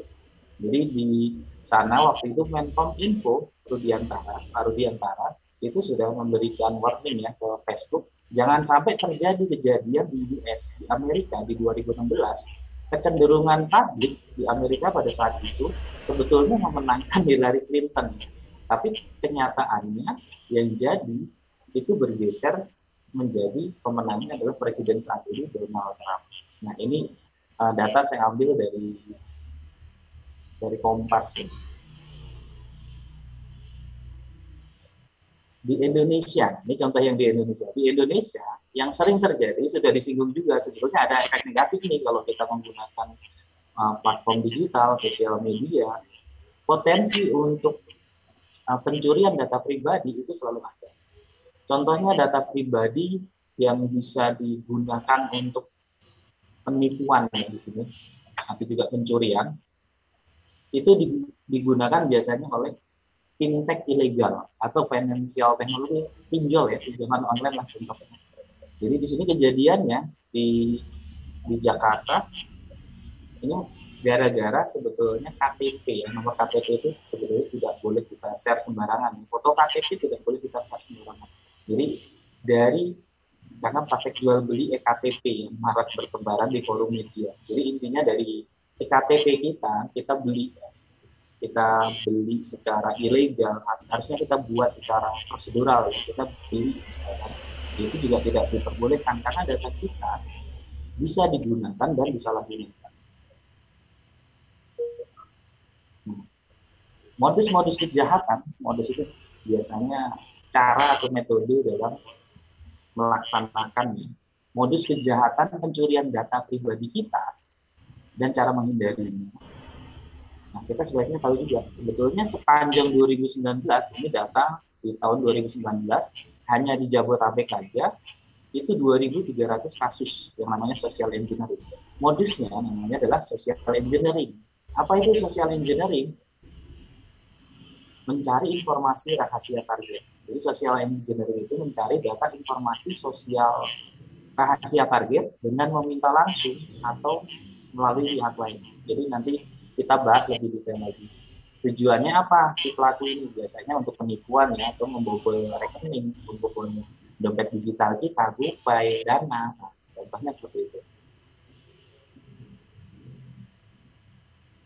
Nah, kita lebih spesifik lagi. Modus social engineering. Biasanya penipu ya, si penipu itu salah satunya adalah dengan menelpon. Menelpon kita secara langsung. Mungkin data nomor handphone kita bisa diambil dari mana? Mungkin dari sosial media kita, diambil dari bank misalkan, karena suka ada seperti itu. Misalnya dari pinjol yang lain, pinjaman online. Nomor handphone kita yang sudah tersebar akan digunakan oleh si penipu untuk menelpon yang mengaku dari pihak bank. Salah satunya dari pihak bank. Oh, misalkan saya dari pihak bank ABC meminta untuk data pribadi, password, atau nama ibu kandung ya, biasanya di perbankan itu sangat privasi sekali nama ibu kandung, password mobile banking kita, password e-wallet kita, dompet digital kita, dengan menelpon kita secara langsung. Dan itu modus kejahatan. Jadi tidak ada dari perbankan atau dari kantor e-wallet yang menelpon ke customer secara langsung. Itu tidak ada. Sudah bisa dipastikan itu palsu. Atau itu modus penipuan. Jadi kalau mau ini nggak perlu diangkat, langsung dimatikan juga boleh. Kita menanggapinya bisa macam-macam ya. Yang jelas kita jangan sampai tertipu. Kemudian juga ada yang namanya penggantian SIM, menukar SIM card dengan SIM card pelaku dengan nomor target. Kemudian ada melalui email yang berisi virus. Jadi kadang-kadang di email kita, misalkan masuk ke spam biasanya ya, kalau misalkan sudah masuk ke spam ya sebaiknya tidak usah dibuka. Biasanya itu sudah disisipi dengan virus worm maupun trojan. Terus bagaimana kita cara menghadapinya? Cara menghadapi modus seperti ini yang umum, kalau misalkan di dompet digital kita ya kita simpan baik-baik tuh, username, password, kemudian masuk mobile banking, pasti data nomor rekening dan lain-lain, nomor KTP, kita simpan baik-baik. Kemudian kalau misalkan kita kehilangan nomor handphone yang di dalamnya ada SIM card kita, ya SIM card kita segera di-blok aja. Kita masuk ke Grapari misalkan atau telepon kontak center untuk memblok nomor handphone kita. Yang ketiga, passwordnya harus kuat. Password kuat itu kriterianya seperti apa? Password yang kuat kriterianya itu adalah kombinasi antara angka, huruf, dan simbol. Contohnya ini, cendol, dawet, 3 kali tanda seru. Ada kombinasi huruf besar, ada kombinasi angka, ada kombinasi tanda seru. Ini sebagai simbol. Yang terakhir, yang keempat, jangan memberikan data apapun kepada oknum atau orang yang mengaku dari pihak bank maupun operator. Yang keempat ini penting banget.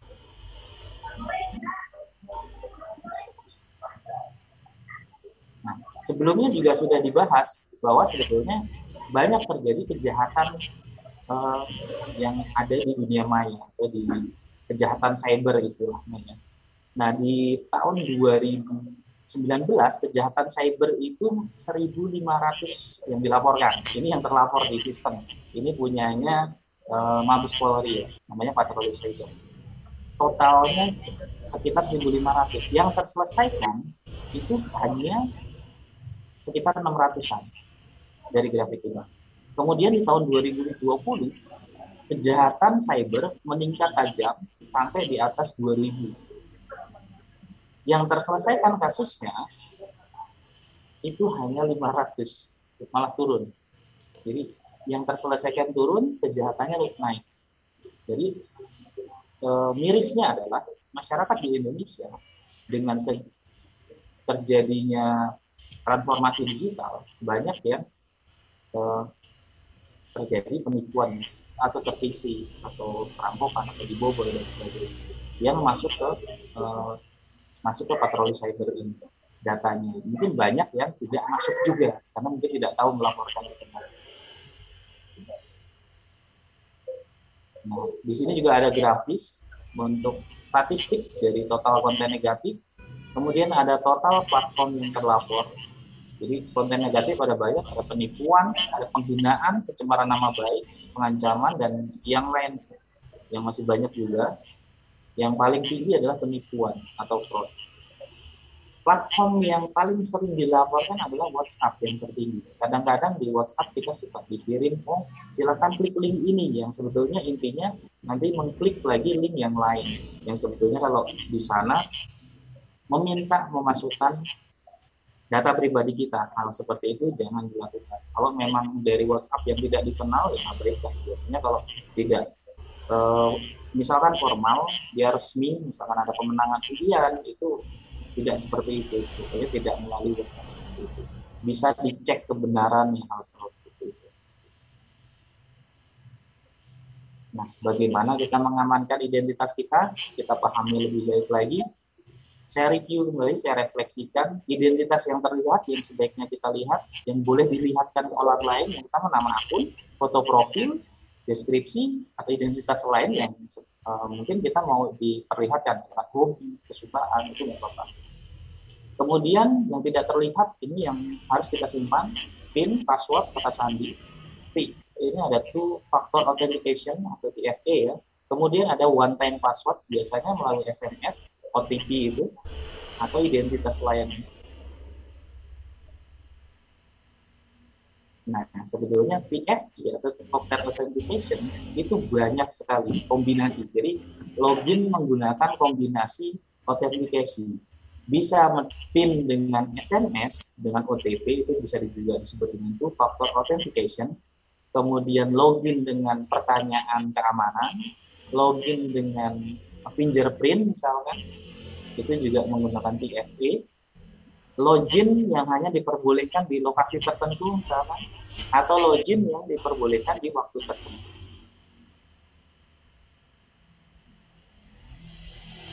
Kita ulang kembali langkah-langkah. Nah, yang pertama, kita di sosial media, kita bisa memilih.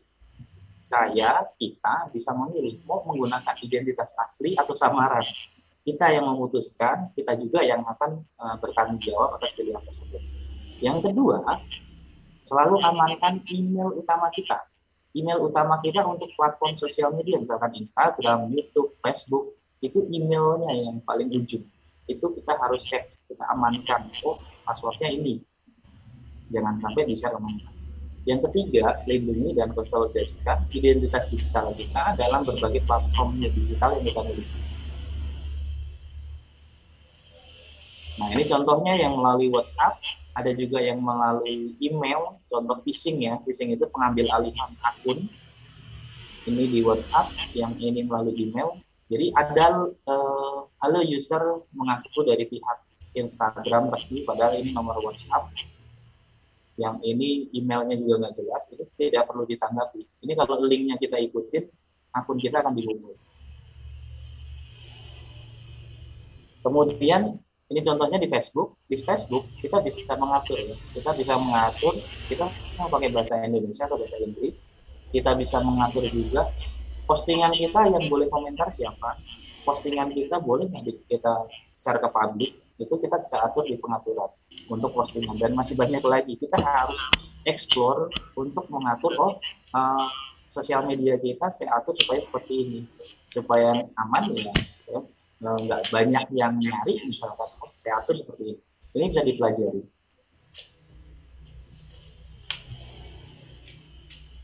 Nah, ini yang terakhir ya, yang terakhir tipsnya, gunakan password sandi yang kuat, kemudian pastikan pengaturan privasi di masing-masing akun sosial media kita itu tingkat keamanannya kita bisa atur.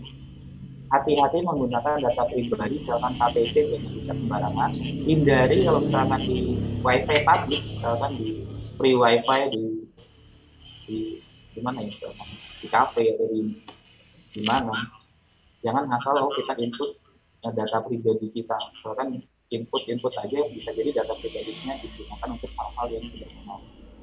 Hindari berbagi data, kemudian hindari memasukkan data pribadi dan berinteraksi di WiFi publik yang gratis. Kemudian kita juga bisa memilih aplikasi yang memang disetujui oleh, biasanya kalau di Android adalah Play Store yang sudah verify ya, kita harus cek. Kemudian update smartphone kita ke update yang terakhir supaya lebih aman. Waspada jika ada komunikasi aktivitas yang mencurigakan, misalkan dari email. Nah, mungkin itu saja yang dapat saya sampaikan karena waktunya tidak terbatas. Terima kasih semuanya. Jika ada yang bertanya, silakan nanti kirimkan ke admin. Terima kasih. Akhir kata, wassalamualaikum warahmatullahi wabarakatuh. Saya kembalikan ke Teh Lisa. Terima kasih Pak Pugu atas paparan materinya tentang keamanan berdigital ya. Jadi adik-adik mungkin yang sekarang nonton yang suka nongkrong-nongkrong di tempat kopi ya dan memakai wifi publik. Nah, tadi disampaikan oleh Pak Pugu, hati-hati ya. Jadi mungkin jangan sembarangan gitu mengklik yang bisa terkoneksi sama data pribadi ya adik-adik, mungkin dari banking ya, atau misalnya mau mengisi-ngisi data pribadi jangan pakai wifi publik. Buat main itu aja, main game online aja ya. Itu dia tadi sudah disampaikan, juga adik-adik juga harus menjaga data diri. Kalau yang sudah vaksin jangan difoto ya, sertifikat vaksinnya di-share gitu ke sosial media atau kemanapun, karena itu bisa aja diambil oleh pihak-pihak yang tidak berwajib nih teman-teman ya, pihak-pihak yang mungkin ingin menyalahgunakan gitu, karena ternyata dari barcode yang ada itu bisa disalahgunakan teman-teman. Jadi hati-hati ya, setiap mau adik-adik atau siapapun yang hadir di sini untuk men-share sesuatu di sosial media atau di dunia maya. Baik, buat rekan-rekan yang mau bertanya tadi sama Pak Pugu, langsung saja ke admin 1 ya. Ini kita sudah sampai di akhir paparan atau pilar kita, yaitu keamanan digital. Dan sekarang kita akan ngobrol-ngobrol sama KOL kita. Ngomong-ngomong, terima kasih Pak Pugu ya. Tadi aku udah say thanks ya sama Pak Pugu. Dan sekarang kita akan ngobrol-ngobrol sama Kakak Michael. Halo, selamat sore. Selamat sore, Kak Lisa. Yes, masih semangat ya Michael? Ya. Masih semangat? Masih dong ya. Michael, boleh sedikit dulu diceritakan Michael ini sekarang lagi sibuk apa, dan sekarang ini ngambil dokternya dokter apa gitu, mungkin teman-teman biar lebih kenal gitu. Oke, jadi sebelumnya selamat sore lagi ya kali saya buat teman-teman Tasikmalaya ya. Jadi saya seorang dokter, kemudian saya juga sekarang sibuknya tuh lagi jaga klinik ya sebagai seorang dokter umum. Terus saya juga kerja di internet ya, freelance gitu, graphic designer. Terus ada ngurus beberapa event-event yang berkaitan dengan musik, seperti itu kali saya, sama urus clothing brand. Oke, nah itu dia tadi yang mungkin bertanya-tanya gitu ya, awal-awal Lisa sempat mengenalin Michael bahwa Michael ini seorang dokter, tapi apa sih yang dilakukan gitu sama Michael di dunia digital gitu ya. Nah itu dia tadi teman-teman, sudah dijawab ya sama Michael bahwa yang dilakukan sama Michael adalah bermusik ya, lalu melakukan aktivitas freelance ya di dunia digital gitu, dan sebenarnya jauh dari kata dokternya sendiri gitu ya Michael ya, tapi ini lebih ke passion yang dibawa sama Michael gitu. Jadi apapun gitu ya pekerjaan kita gitu, predikat kita gitu, itu tidak tidak memungkiri kita bisa menggunakan digital kita ini dengan sesuai dengan passion kita. Nah makanya sekarang kita akan ngobrol sama Michael, kita pengen tahu gitu ya gimana sih caranya Michael nih antara jadi dokter, musisi juga, udah gitu usaha juga, dan semuanya ini menggunakan alat digitalnya. Jadi langsung aja kita akan ngobrol-ngobrol sama Michael ya, sambil Michael nanti akan memberikan materinya. Jadi silakan Michael. Terima kasih Kak Lisa atas kesempatannya. Sebelumnya saya mau minta izin ke Kak admin di studio buat sharing screen materi yang saya punya ya Kak. Oke. Baik, jadi sore hari ini saya mau sharing buat teman-teman di Tasikmalaya tentang manfaat internet dalam kehidupan sehari-hari. Sebelumnya saya mau ucapin terima kasih buat keempat para narasumber kita yang sangat luar biasa sudah memberikan pemaparan ya kali saya. Saya harap semuanya bisa diterima sama teman-teman yang ada di Tasikmalaya dan bisa diaplikasikan ke dalam kehidupan sehari-hari. Karena itu sangat penting loh teman-teman ya, mulai dari budaya digital, cakap digital, etika digital, sampai ke keamanan digital. Oke, boleh ke next slide ke admin.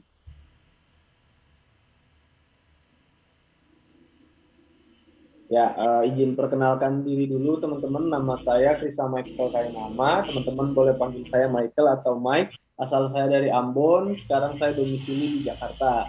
Saya adalah seorang dokter umum yang lumayan aktif di sosial media dan di ruang digital, teman-teman, sebagai seorang musik producer. Dan saya juga graphic designer freelance, saya nge-DJ juga. Dan saya sedang belajar menjadi seorang entrepreneur dengan membuka small business, yaitu clothing brand, teman-teman. Nah, semua ini saya belajar mulai dari musik producer, graphic designer, itu semuanya saya belajar dengan menggunakan internet. Nanti habis ini saya mau sharing-sharing ke teman-teman di Tasikmalaya. Tapi kalau misalnya yang saya sharing kurang atau masih ada yang mau ditanya-tanyain, teman-teman bisa langsung DM aja di Instagram saya, itu di slide. Ada Instagram, Facebook, Twitter. Kalau mau lihat musik-musik boleh langsung ke channel itu. Oke, boleh next slide ke admin. Ya, ini saya mau sharing ya beberapa manfaat internet dalam kehidupan saya sehari-hari ya teman-teman ya, yang mungkin teman-teman juga bisa banget nih untuk manfaatin dalam kehidupan sehari-hari. Saya sebagai seorang dokter di sini yang pertama menggunakan internet itu sangat banyak sekali untuk belajar dan mengupdate ilmu medis ya teman-teman ya. Jadi saya tuh belajar dari waktu di bangku perkuliahan sampai sekarang saya sudah menjadi seorang dokter, saya masih tetap terus belajar dan menggunakan internet. Nah, di sini saya menggunakan internet karena waktu itu pada saat saya masih berkuliah, saya nggak ada kesempatan untuk beli buku textbook ya teman-teman ya, karena habis bukunya teman-teman. Nah, jadi saya menggunakan internet untuk belajar apa yang ada di buku teks yang saya nggak bisa punya tadi. Nah, tapi saya itu nggak mau belajar tentang hal-hal yang nanti saya dapatkan terus bohong nih beritanya nih, informasinya salah atau hoax ya teman-teman ya. Makanya di sini saya mencari sumber-sumber dari internet yang sangat kredibel, cukup kredibel untuk saya baca. Misalnya kalau dari akun-akun Instagram kan sudah ada tuh ya akun-akun yang terverifikasi, ya akun-akun berita, misalnya ada Instagram Kompas, kemudian kalau di Jakarta ada Instagram Jakarta Info yang mereka kasih informasi-informasi, berita-berita yang sangat bisa kita percaya. Nah, bagaimana untuk materi-materi belajar? Nah, untuk materi-materi belajar, untuk menghindari hoax atau berita yang tidak benar atau materi-materi yang salah, di sini saya menggunakan internet, saya belajar lewat jurnal dan e-book atau electronic book, teman-teman ya. Nah, selain lewat jurnal dan e-book, saya juga sering mengikuti webinar-webinar ya. Dalam hal ini medical webinar. Nanti kalau teman-teman juga di Tasikmalaya ingin ikut webinar-webinar sesuai dengan bidangnya masing-masing, banyak sekali teman-teman bisa cari aja di internet. Nah, kemudian ada juga video-video tutorial teman-teman ya, yang sudah banyak sekali di internet, yaitu di YouTube yang bisa membantu kita untuk belajar dan semakin produktif dalam keseharian. Nah, untuk jurnal saya belajar, saya dapat dari mana sih? Untuk jurnal saya dapat dari Google Cendekia. Nah, kalau teman-teman lihat di slide itu ada gambar paling kiri, paling atas ada tulisan Google Cendekia. Google Cendekia itu dia merupakan bagian dari Google di mana isinya itu jurnal dan e-book teman-teman, tapi lebih banyak ke jurnal. Nah, kenapa saya baca jurnal? Karena menurut saya jurnal itu merupakan salah satu sumber informasi yang sudah sangat kredibel ya, sudah sangat pasti karena dia disusun oleh pakarnya di bidang masing-masing, disusun dan disetujui baru bisa diterbitkan. Nah, gimana caranya ke Google Cendekia? Teman-teman pergi ke google.com, kemudian di kolom pencarian google.com teman-teman tinggal ketik Google Cendekia atau Google Scholar. Kalau bahasa Inggrisnya Google Scholar, Google SCHOLAR. Nah, dari situ teman-teman enter, nanti dia akan muncul gambaran seperti yang di slide Google Cendekia. Barulah teman-teman bisa cari jurnal atau informasi sesuai dengan apa yang teman-teman mau cari. Banyak banget teman-teman jurnal di sana ya, dari ilmu kedokteran ada, dari ilmu hukum ada, ekonomi, sosiologi, filsafat, jurnal hukum, informatika, semuanya ada. Dan teman-teman bisa diurutkan mulai dari tahun terbaru, bahkan 2 tahun terakhir, 5 tahun terakhir, 10 tahun terakhir. Ya, mungkin di sini teman-teman dari SM yang masih berada di bangku SMP, SMA ya, atau bangku perkuliahan, kalau Pak Guru dan Ibu Guru kasih tugas ya, untuk bikin makalah atau penelitian ya atau paper, teman-teman mau cari sumber untuk taruh di daftar pustaka, teman-teman bisa cari di Google Cendekia, bisa cari jurnal atau e-book ya. Jadi internet sangat membantu sekali dalam proses belajar mengajar.